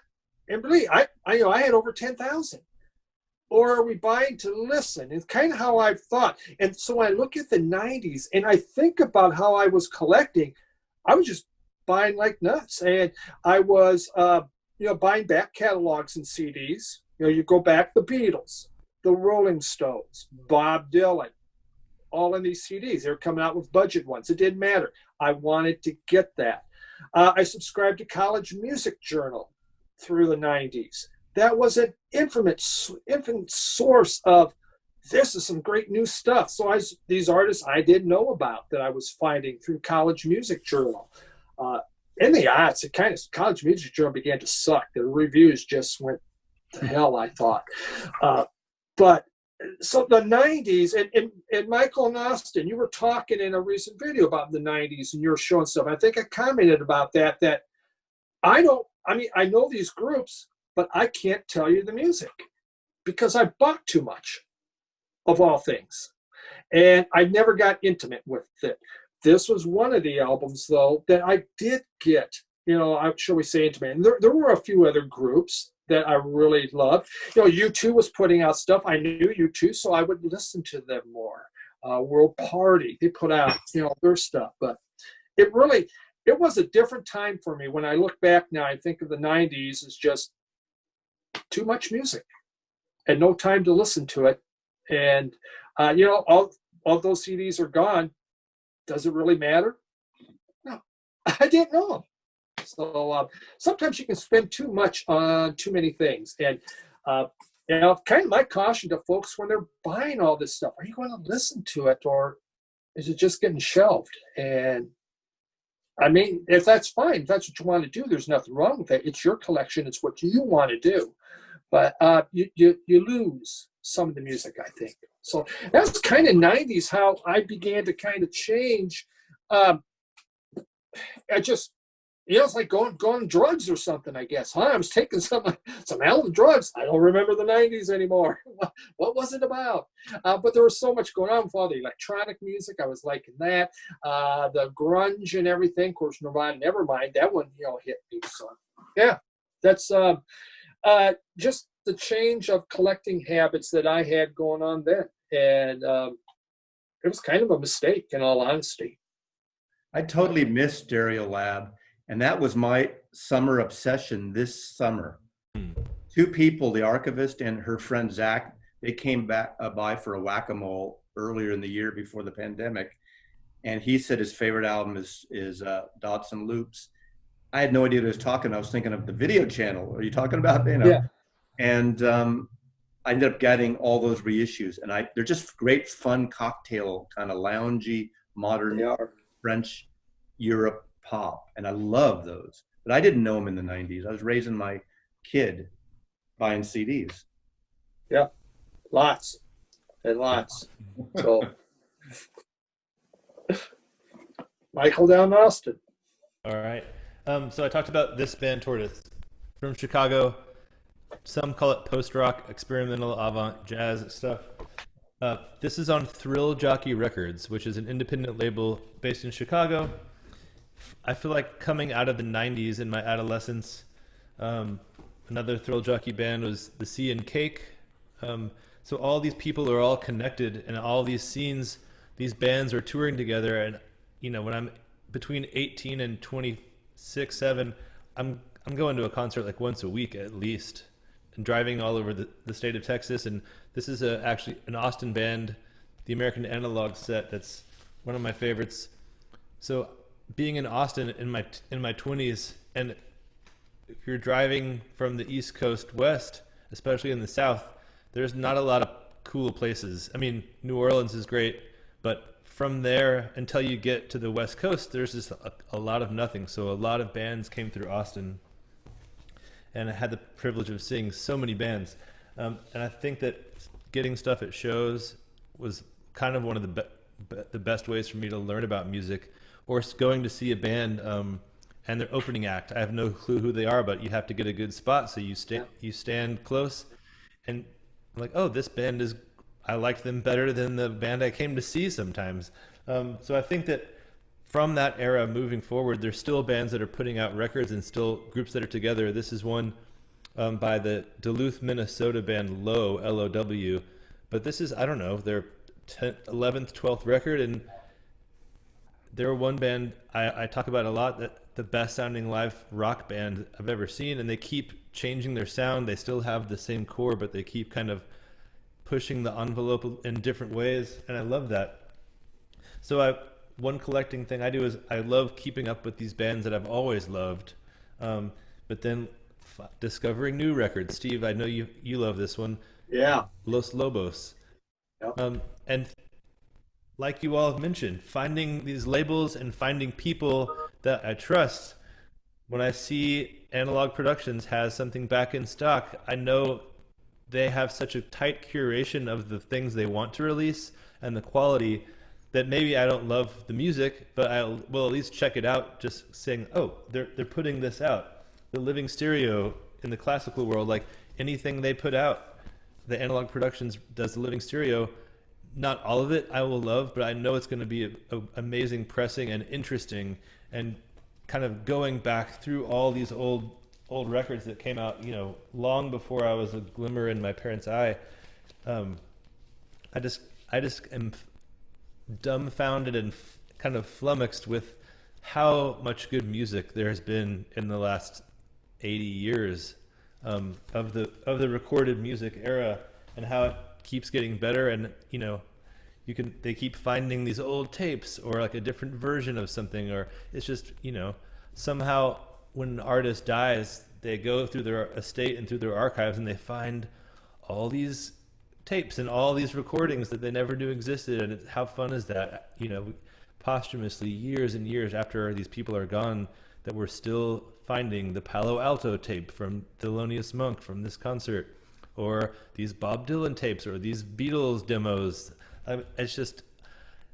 There's so much fun in just discovering all of these things that have built up over all these years. And I can't really see an end in sight, especially as, you know, like John Prine dies and Van Halen. Like, I'm sure they're going to find some Eddie Van Halen demos in the next few months, and, you know, that will be put out. It's so fun to keep up with. And with the internet and with everyone on YouTube talking about it, and these record companies and Record Store Day, and like the momentum just keeps building, and it's just kind of fun to kind of be in the middle of all that. Then you get some of the naysayers like throwing out the terms cash grab and all this, and you don't have to buy it. There are people in the Beatle community that are upset with this new remixed Sean Lennon, Give Me Some Truth, John Lennon thing. The mixes are a whole different mix, and my copy hasn't even arrived yet. But they get upset about it. You have your records. You don't need to buy it. Exactly. And my argument to that is, right now there are no vinyl versions up till this week of John Lennon's, like, a best of in print. So why not? There's a whole, the last one was in 2010, 10 years. There's a new generation buying this stuff. So what? Don't buy it. Don't bitch about it. That's my take. All right. And no one's forcing you to buy this. You don't have to have it. Yeah. But you can have it if you want it. I've talked ad nauseum about art and photography and illustration and artwork with music and album covers. Again, the thing about vinyl are the covers. I've been a photo agent for 36 years now, and I fell into it accidentally. And this is my presentation. I picked 5 really quick photographers, and I collect. Not only do I collect records with their cover art, but books, signed books, or prints that I have. I'm not going to show all that, but I have to stand up for this. Since this is a new form of the 4 corners. And I'll start with the photographer who I knew was in San Francisco, Jim Marshall. This is a book of Jim Marshall's. That was Jim Marshall. He did the famous photograph of Johnny Cash flipping off the camera. Okay. He did the covers of the Folsom and San Quentin Johnny Cash. He's did Janis Joplin. There you go. That. You've seen his pictures, did Woodstock covers, Grateful Dead, All the Airplane. He grew up in San Francisco. Volatile man, amazing stuff. And the only album I'll show of his, because it's being reissued now, this is original mono, OG mono, is Ballads, John Coltrane. And I was lucky enough to acquire this print. This is taken the same day as Ballads. This is at Gelder's studio during the same session of Ballads by Jim Marshall. Story about this print: this exact copy was owned by drummer Tony Williams, the jazz drummer Tony Williams. Gave it to my photographer Michelle Clement as a gift. She in turn gave it to me years after he died. Tony died because she didn't want it, and because Michelle photographed 6 years of his covers for Blue Note. Ethan Russell, you've seen Ethan Russell's work. He's an American expatriate that moved to England. He photographed the Rolling Stones. You've seen his work on album covers. Yeah. He photographed, this is a book that he self-published. You know him because he did the cover of Who's. So this is actually a wonderful cover of John Lennon listening to the playback of the White Album. He did the very last Beatles photo session, which was this at Tittenhurst Park. And he did the Who's Next cover, Them Pissing on the Monolith, as well as many other covers you've seen, Linda Ronstadt album covers. The other one who's a favorite of mine, you all know, and probably the most famous, is Annie Leibowitz. And of course, this photograph of John and Yoko, that was photographed the afternoon of his death. That afternoon, they did the photo session, and he died that night. But amazing photographer, obviously. That's that picture, famous picture. Her work is really known, but of course, she did Born in the USA. And then lastly, I'm going to just show Richard Avedon. Richard Avedon was a famous portrait photographer and fashion photographer. I got into him because when I was 13, I sent away for these posters, the cover of Look magazine, and they were on the cover of Stern magazine in Germany. And you could send away for the posters. I still have mine framed. They were, I think, $10 or $15 for all. There were 5 posters. This and the black and white. That's Abby Hoffman. And of course, the rock music cover he did was Simon and Garfunkel. Beautiful black and white picture. And this, as you know, has been parodied by all these other artists. Was it Dorfman and what are they called? That electronica artist that copied this cover. Anyway, Rudolf Dorfmeister? yes, they did a cover of that. So that's it. That's my little photo thing, and that's been an obsession of my collection, collecting art books like that too. So, and because of the album covers, I would read, like probably you a lot. When we had those album covers as kids and growing up, I would read every liner notes. So I knew every studio musician. I knew every engineer. I knew who mastered it. I didn't even know what mastering was. I knew the photographers. I knew what studios they were recorded in, because they always would say, you know, Sterling Sound or Abbey Road or Memphis or Sound City or whatever the famous recording studios. And I just learned all this stuff. And it was really quite the education, especially with photographers and illustrators. I just love that. So that's my presentation. Thank you. And that's what I do for a living. I used to do for a living. And that's great. I mean, portfolios. All that stuff just informs your collecting and what you're interested. You can find a visual and like, oh, that moves you, and you want to know what's being played in that moment. Yep. Yeah. Wow. Bill Graham. Yeah. Well, I mean, how many albums get sold just because of the artwork? Yeah. I mean, I do it constantly. Oh. It's just, I mean, I don't have no clue what this is. I like that artwork, that album cover. I buy it. And I'm terrible at that. Do you think I knew what I was buying when I saw the? This was a pure cover buy. I just bought it because of the cover at that time. Absolutely. I'm terrible at doing that. But that's part of my enjoyment. I like that.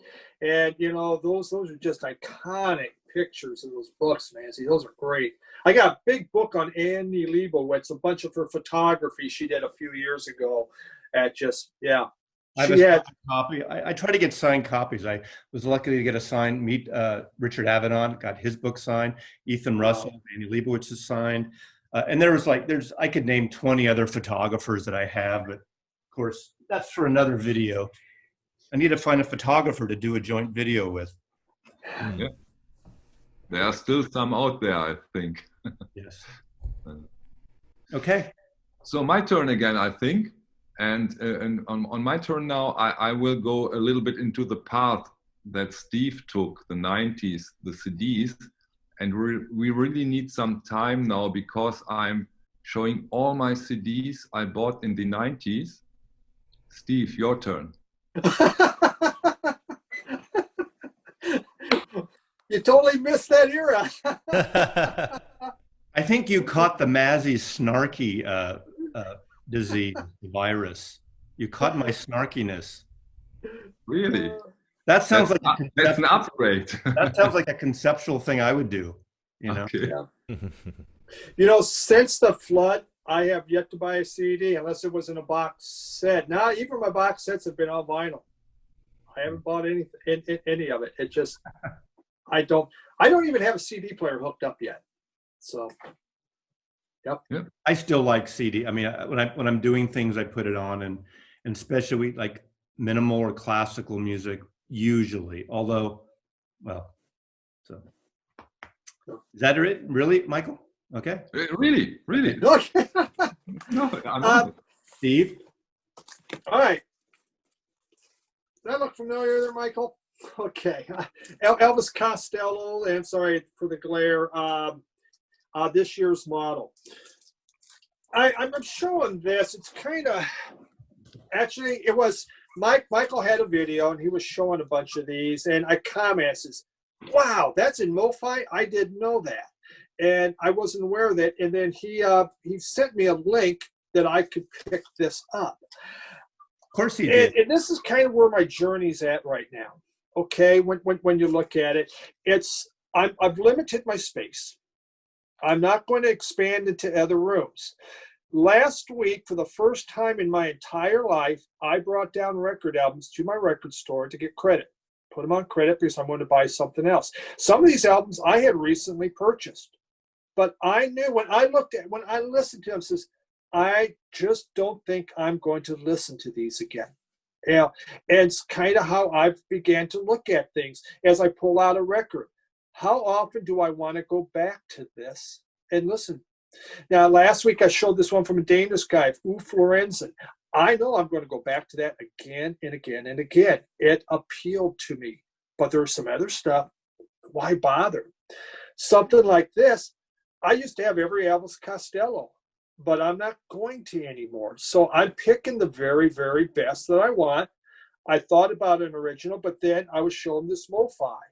Well, by God, I want to have this because I love this album so much. And I might buy maybe 4 Elvis Costello albums that I feel are the ones that mean the most to me. Now, I still blind buy like a maniac. And I can't help it. I'm compulsive. I go into a record store and I got it. As we were talking about the artwork, I want that. I have no idea. I buy it because of the artwork. But I'm only going to have limited space. So eventually, when I have it full, one of these bookcases is going to go, and I'm going to put one more tower. I don't need it yet, but I'm going to. It's going to be absolutely kind of limited. There's these box sets coming out now. U2's putting out one, for one of my all-time favorite U2 albums, all that we left behind, I believe, and it's like 11 albums in that one. And I was thinking about buying it, but how I think now is, do I need all 11 albums? Will I listen to all those 11 and say, gosh, this is great? Or am I blowing my money when I could buy a couple of these that I will listen to more? And though that is my favorite U2 album, I just passed on it. Why? I'm going to go with something that I really, really want. And I was in a shopping again as I go to my local record store, and everything I pull up now, it comes to this fact that am I buying this for one song, or am I buying it because I love the whole album? And if it's just one song, I'm going to put it back. I'm not purchasing it, and so I'm limiting myself more. It's cost me kind of more money right now because you three showing, really showing some great stuff out there, really getting me interested in these better pressings. But it's the way I want to go because I'm going to limit my space. Why not have some of the very best? And I'm getting older, so that's really what I want to have. It's not about the big collection anymore. You're not downstairs anymore, are you? No. In fact, I want to do a video down there because it's still just studs. It's all studs. I haven't done a thing with it. I'm up now in my office, and it's a tiny office. I mean, it's not very big. It's an old spare bedroom. So and my wife says, well, you can go to the other bedroom, which is a lot bigger, the other spare bedroom. I says, no, I want to keep myself limited now. Because for my whole life, until the day of the flood, I was going to have a giant record collection, and it made me extremely happy, and I loved it. And I had never sold a single album in my entire life. Never bought. I had crap I hated. I kept it because it was part of my collection. It was a library. I guess that's the best way to say it, right? It's your library. You come, maybe 20 years down the line, I'm going to say that super crappy album, I want to listen to it finally. I'd have to find it, but I know it's not going to happen now. And that's really where I found a lot of peace at what I'm doing, because what I'm buying is just really good. It might be that Cramps OG. That's going to make me extremely happy. Do I need another Cramps album? I might not, because that's the one I want to have. A Zamrock box set makes me super happy. So it's kind of a neat journey to totally change how I thought about record collecting. And I'm excited about it. And some of this stuff coming, the tone poets. I'm not buying every tone poet. I'm picking and choosing what I think I'm really, really going to want to have. and bringing that in. And obviously, I'd like that, these lo-fis and the analog productions. Michael, you told me about the Joe Jackson ones, and I went and I bought a couple of those. So, it's a different way for me, completely an opposite direction, but it's the right thing for me to do at this time in my life. And it wasn't hard to weed out these records and bring them down. It really wasn't. I've done that with books too now. I've gone through and I've taken books that says, I'll never look at that book again. I'm going to bring it down, and I give it to the library, donate it down to them. They can sell it. So, that's kind of where I'm going with Since the Flood. And, we'll just keep looking for the best. I think I totally understand what you say, because when you go to such a traumatic event, in a way, what other choice do you have? The other choice would be you take the next 10 years or 15 years and buy records and records and records. And in 10 years, you are at the point where you have been 10 years before. I don't think that a collector works that way. I think you need a new input, a new goal, a new direction, to not do the same thing, the same stuff all over again. I think that's also a very important point. Great. And Michael, down in Austin, you'd shown your collection, and you have this set space. This is my space that I'm having, and you've been very rigorous with that. And I found that really inspirational. My goal in life was to have Mazzies. That was my goal. So, I lost that now, Mazzie. To have all that beautiful CD walls and the album walls, and I had it for a while, but it's okay. So that's where I'm at. I'll go next. Kind of echoing off of what Steve just said, that the way he's kind of shifted his collection and his thought process behind what he keeps and what he buys and the money he spends on this is unique to him, and it's right for him. And that's the beautiful thing about music and collecting records, that there's no rules. Like, do what you want. Have as many as you want, have as little as you want. If you don't listen to it, get rid of it. If you want to keep it for years down the road, keep it. Like, that's the beauty. Like, I think I want to talk about this record. This is one of the first jazz records I bought, and this is the double 45 analog productions. And when I bought this, I was like, there's also the 33, which is cheaper. It probably sounds as good. There's all these other pressings from all over the world. It's like, people always have the argument of having to get up to change the record. That's me. Every 10 minutes. And like, I don't mind that. I know Michael in Germany doesn't mind that. Some people really have a problem with that. Some people want to put on a CD and not think about the record player at all during certain times of the day or activities.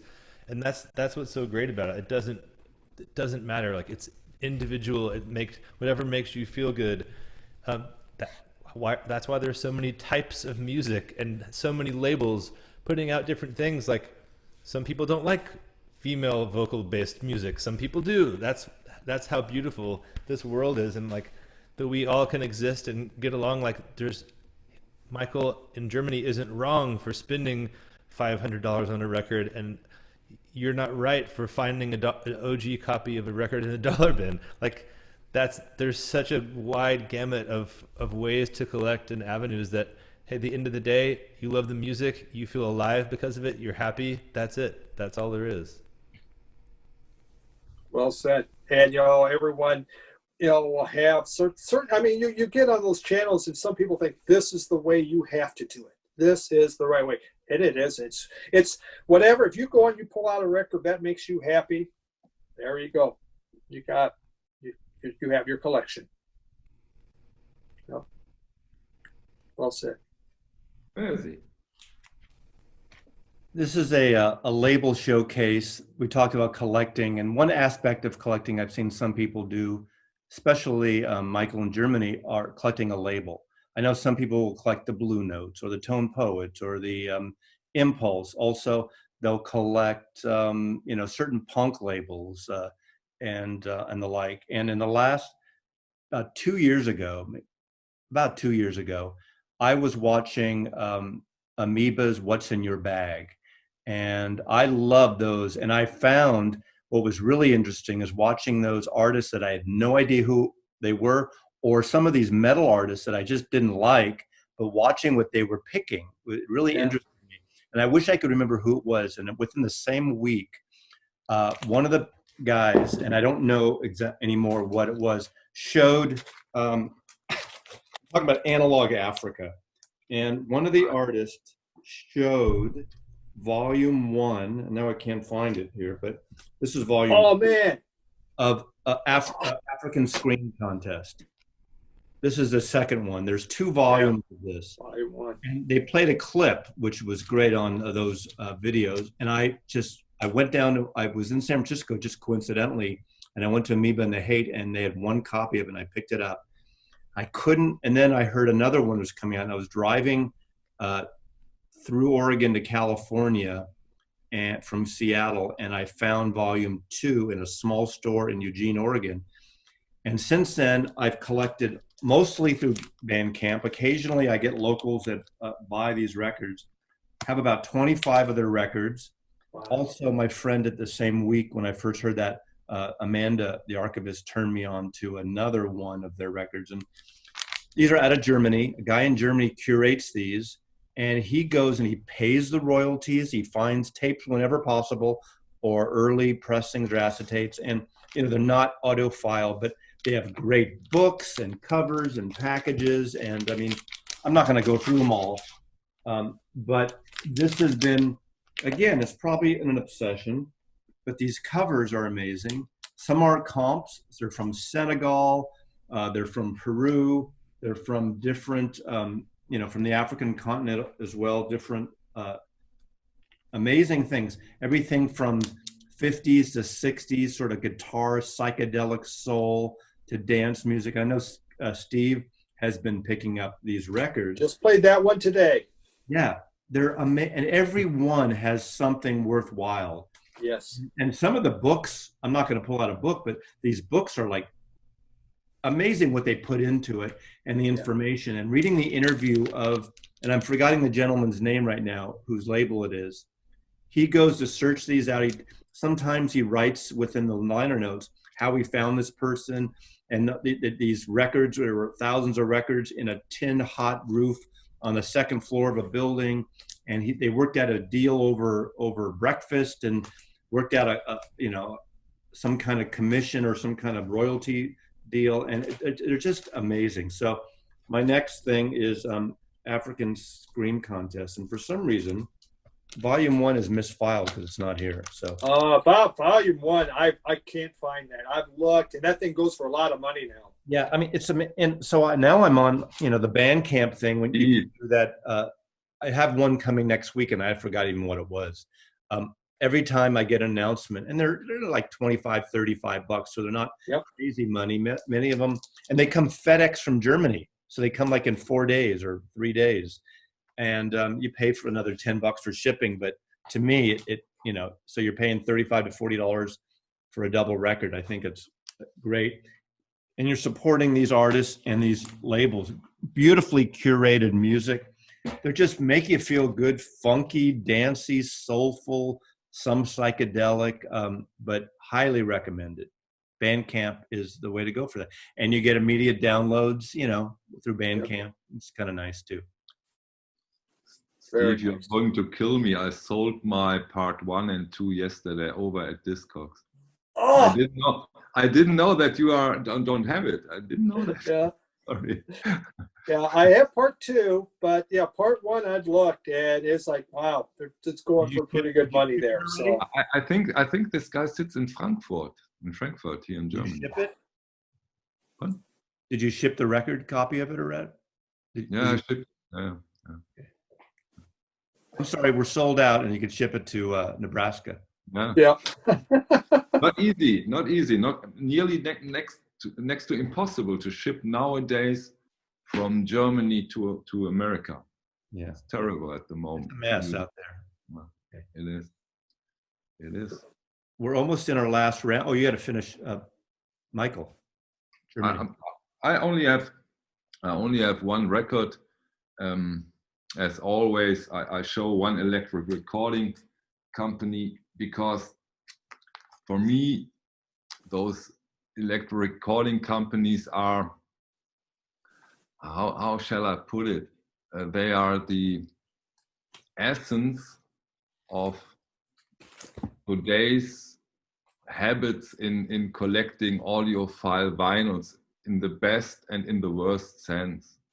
You know, gone within minutes, very expensive from the beginning, but on the other hand, incredible sounding, beautiful editions with so much effort and love put into them. So those are very good examples to show where we are in this audiophile genre nowadays. I think the electric recording company is a good showcase for the good, the bad, and the ugly in one label. Great editions, but very hard to get. And when they are out there, they shoot up in prices, sometimes dramatically, for especially the classical editions. So that's where we are now with those audiophile stuff. So, and nice. I think electric recording company is a good example for that market. And you've spoken to me, and you've spoken in the past, that the technical capabilities of the machinery they're using, if you're listening to it through a mediocre or low quality system, you're not going to hear that. Is it worth it unless you have a really nice system to get in that case, I will go so far and say, don't put all that money in one record if your system is not really good. Take Analog Productions, MoFi, SAMs, or Tone Poets. You will hear the advantage on nearly every system, I think. But with those, it's not worthwhile. Just buy a few MoFis and you will have more fun than you have as you buy one electric recording company. It's good. Okay. Final round, Steve. All right. I had a MoFi of this album, but oh well, that's all gone. In the early aughts, I had a neighbor move in. He was a jazz musician. And we're talking music. They say, he's a jazz musician. Now, I knew nothing about jazz, but I just like to talk music. So he goes, can I look at your record collection? Sure, come on down. So here we go again. Okay, I invite probably the second person ever to come look at my record collection. And he's looking, and I've specially built cabinets. I'd redone a basement just for my record. And he goes, where's the jazz? And I look, I go, Louis Armstrong, you mean? He goes, no, the jazz. I go, I don't know. So he brings me over to his house, and he gives me Kind of Blue and Bitches Brew in CD. And that was my gateway to the drug of jazz, and changed again how I collected music. Because jazz was just old people, even older than those Beatles people, that's how old the people who listened to jazz were. And I had no interest, but I had no idea. And that's our problem. I think even on channels, a lot of people, they don't know jazz because you don't listen to it. So I took those two things home, and I was so blown away. And also, this guy had a big collection, so he just began feeding me more. Bella Fleck, that would come in. And, banjo jazz, that's pretty damn cool. And it changed. And so now suddenly I'm buying all this jazz. A lot of it was in CD. But I began in the aughts when albums began to come back and you actually could see, hey, that's an album. I began to buy some, but still a lot of this was in CD. By the way, bagpipe jazz sucks. If you've never listened, just don't. If it says bagpipe and jazz, that was bad. That's bad stuff, man. But this album was just, it's like one of my most favorite albums of all time. This and Kind of Blue, and it blew me away. The funk and everything, and Mazzy with those Analog Africa. You hear that, and you hear the rhythms and that going on in here. I mean, the African rhythms are incredibly good.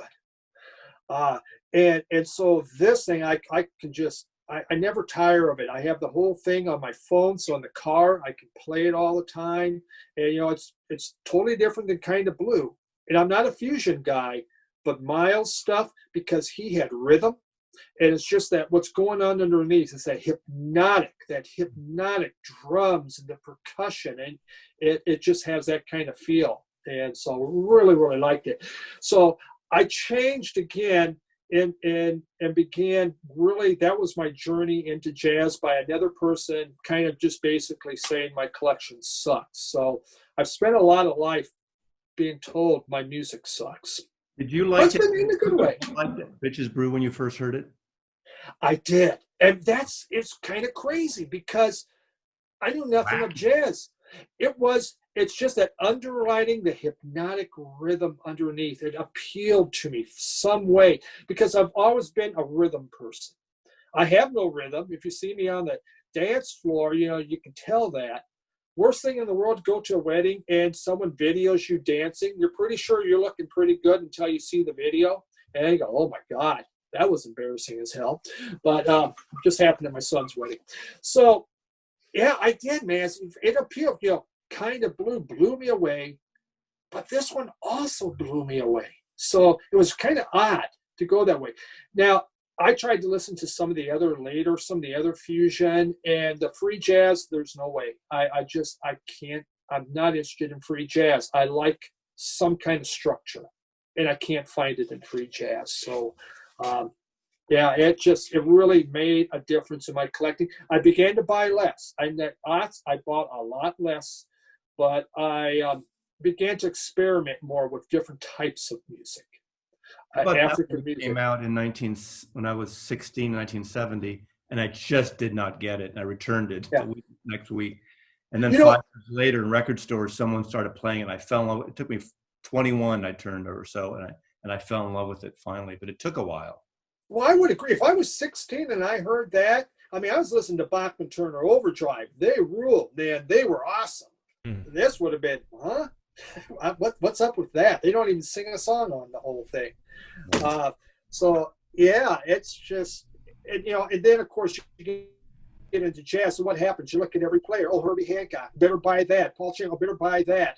And, I mean, that's the problem with jazz. It just, that's one hell of a rabbit hole that has all these different tunnels as you start going after the different artists. I've just never seen anything quite like it. Just incredible. So there it is. God bless it. Fell between the cushions.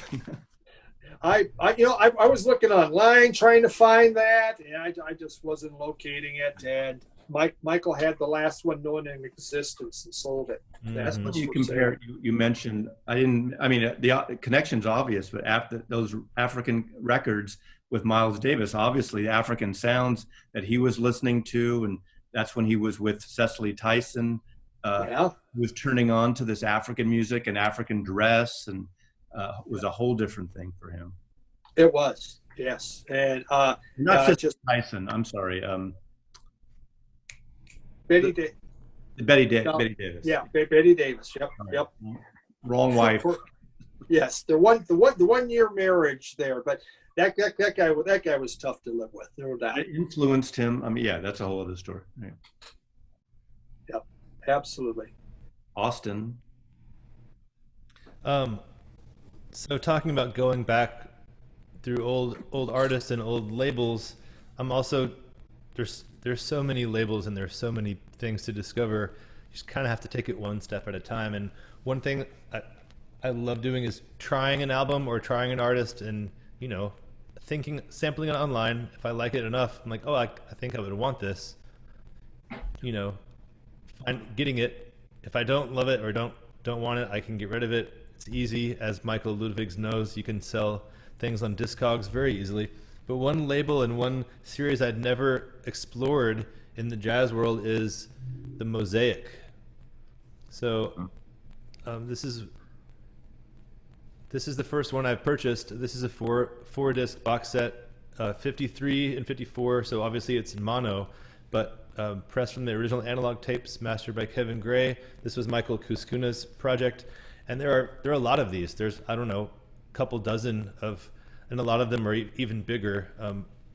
They do a lot of the Blue Note recording artists where they have all, like the Ike Quebec one, for instance, is all of his 45s all compiled into a 6 LP set. But I just listened to this for the first time yesterday, and it's great. So there's just this wealth of music in the world, and there's so much to discover, and like just finding a simple thing like this and looking back and like there's nothing greater. It's just the best.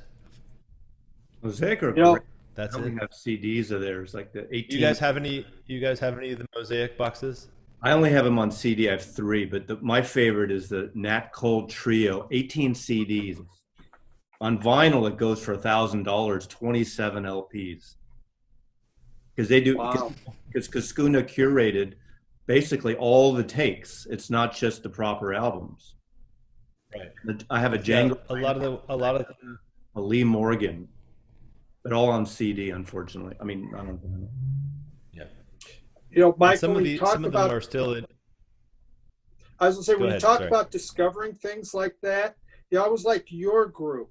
It was something. Now, your group was a total blind buy. The Moria, I no idea. I just Really? like the album cover, and I bought it, and I go, God, this is great, and I began buying more of it.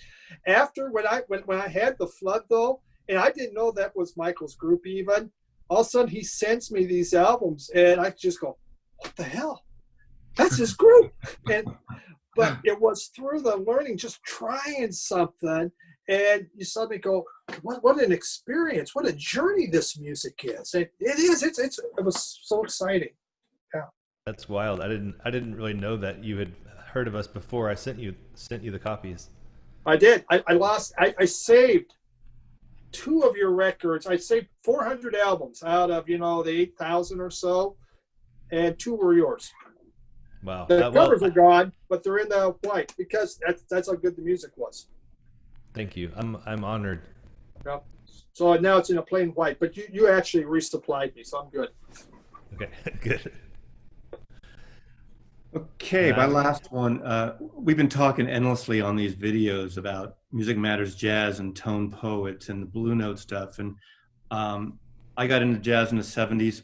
Again, my experience was my roommate Brooks, my Jazz Shit Brooks roommate, who we'd done those videos with, and working in record stores and then working for ABC Records. So I had access to the whole Impulse catalog. So I got into my 20s, 23 years old, learning about all this great music. And so I'm just going to move, I'm going to go on location here for a moment, move my camera, because I've been getting almost all the Tone Poets, Joe Harley, who was a half of Music Matters Jazz, Kevin Gray, and these are beautiful, as we all know, tipped on covers, analog for the most part. And these are my Tone Poets. Wow. I'm not going to say anything about them, but amazing cover art, amazing extra gatefolds with session photography from the Francis Wolff archive that is actually owned now by Michael Kuskuna. Him and his wife bought the archives from Francis Wolff's widow. So I don't need to show these because you know them all. This is my card from when I worked in record stores. Our record store had these, and I got a whole set of them back then. So that's all I'm going to say about those. But that's been a major part of my collecting. I got into Music Matters about 4 years ago. I started, but I didn't get them all like Michael. But I feel I got in early before they got crazy expenses. Although I have bought a few, and I've gotten most of the SRXs. So I have about 70 or 75 Music Matters Jazz. So the jazz thing has been a thing. And instead of trying to find smelly, expensive, musty, moldy copies of Blue Note, and I always use that as a kind of a joke, but there's some truth to it. And I don't want to spend like 50 or 100 bucks. I'd rather get something that will sound different than the originals, but they'll sound theoretically more like the original tapes. So more in the audiophile world. So that's my final collecting section. That's a great comment, though. Instead of out there trying to find that really old, expensive stuff, just that stuff. It's beautiful. It looks great. It sounds phenomenal. Go that route, and yeah, that's It kind works of for more me. how. Yeah, and they're not cheap, but and you could argue, say, well, now they're twice the price, but I'm not paying twice the price or 3 times the price. And Michael in Germany has talked about this a lot, about how they go up. But I've got most of them at the list. I think there's only one I paid over for. Otherwise, I get them as again, not cheap, but SRXs are $75 or $79, whatever. So. Very nice. Do you all know, has Blue Note announced the Tone Poet series to extend into next year? Yes. I don't know. Or Yeah. I know It's going at least through 2021, 22, at least. Great. So we'll see if what else. Like obviously they're not doing the BN80s because 80 years is over. But they'll probably do special editions, special things. Who knows what? I mean, they see the writing on the wall. They see what they can do, and now exactly.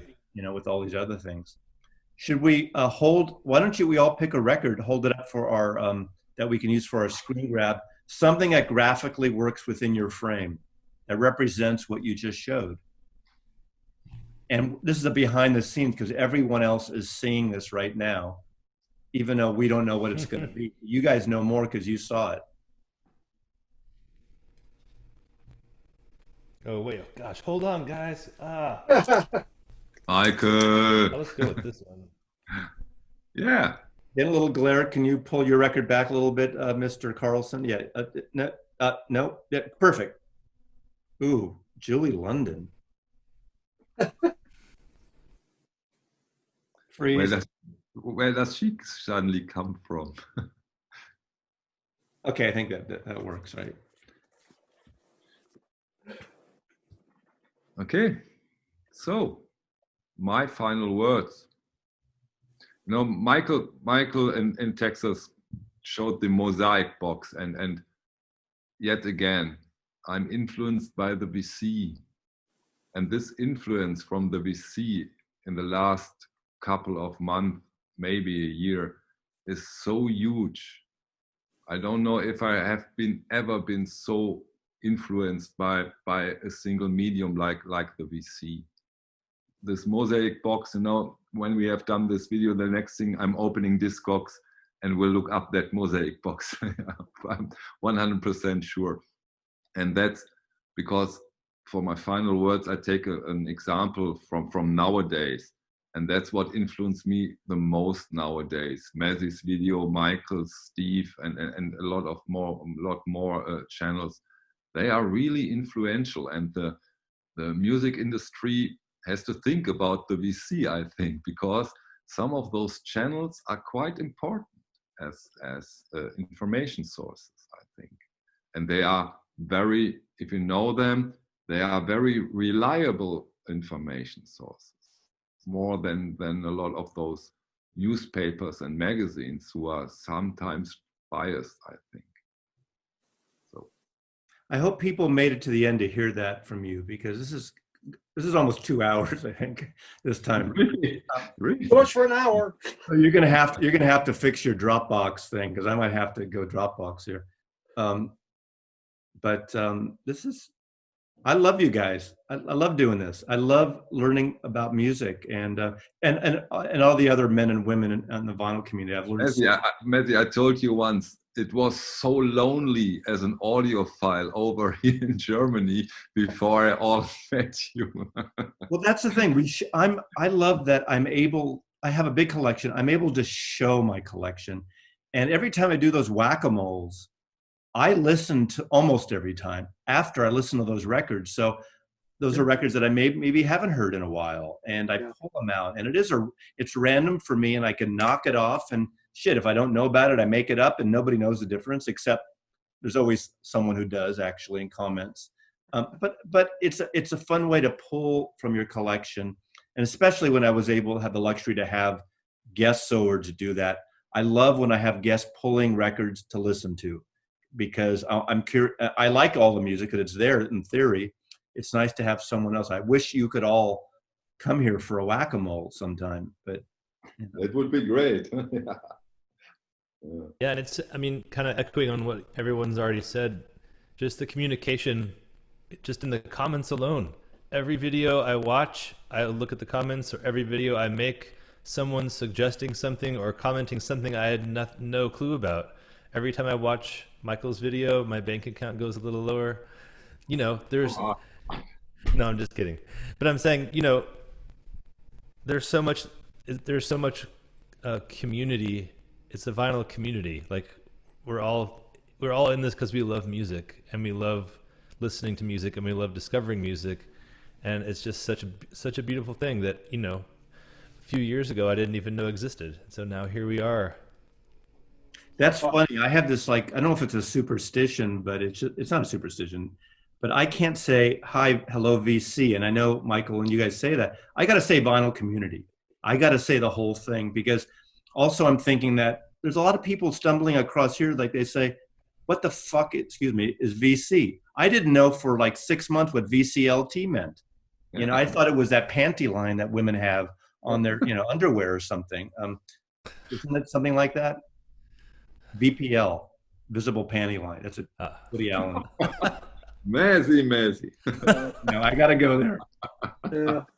Yeah, all I can say is, you know, my record collecting's been a solo. It's been by myself my whole life, because I really never know. None of my friends were really record buyers except Jeff Bigelow, who told me I suck. But it's been by myself. And then you get into the VC, and it does make a difference. And suddenly you find out there's more than one person that buys records. Now, my wife hates all three of you. I just want to be honest, because it's cost me more money. So you're just, you know what, she probably wanted to go off this weekend, I think, to bed and breakfast, but I said I'm talking to you guys instead. So don't expect anything good from her, okay? Just, if you see Patty Carlson, take a look at the package first before you open. Okay. Most comments I got on my channel, I like your content, but my wife hates you, Michael. Terrible. Yeah. Okay. Exactly. Okay. Well, I'm going to push the end button here in a minute here. I love you all. I love you out there. Put comments. There'll be links to all the channels. In fact, these will be on all of our video. All about you. Thank you so much, Steve. Pleasure to meet you. Thank Hope you, to see you again soon. Thank you. It's a pleasure, guys. Tk you very much. Yeah. Bye. Mazzy loves you.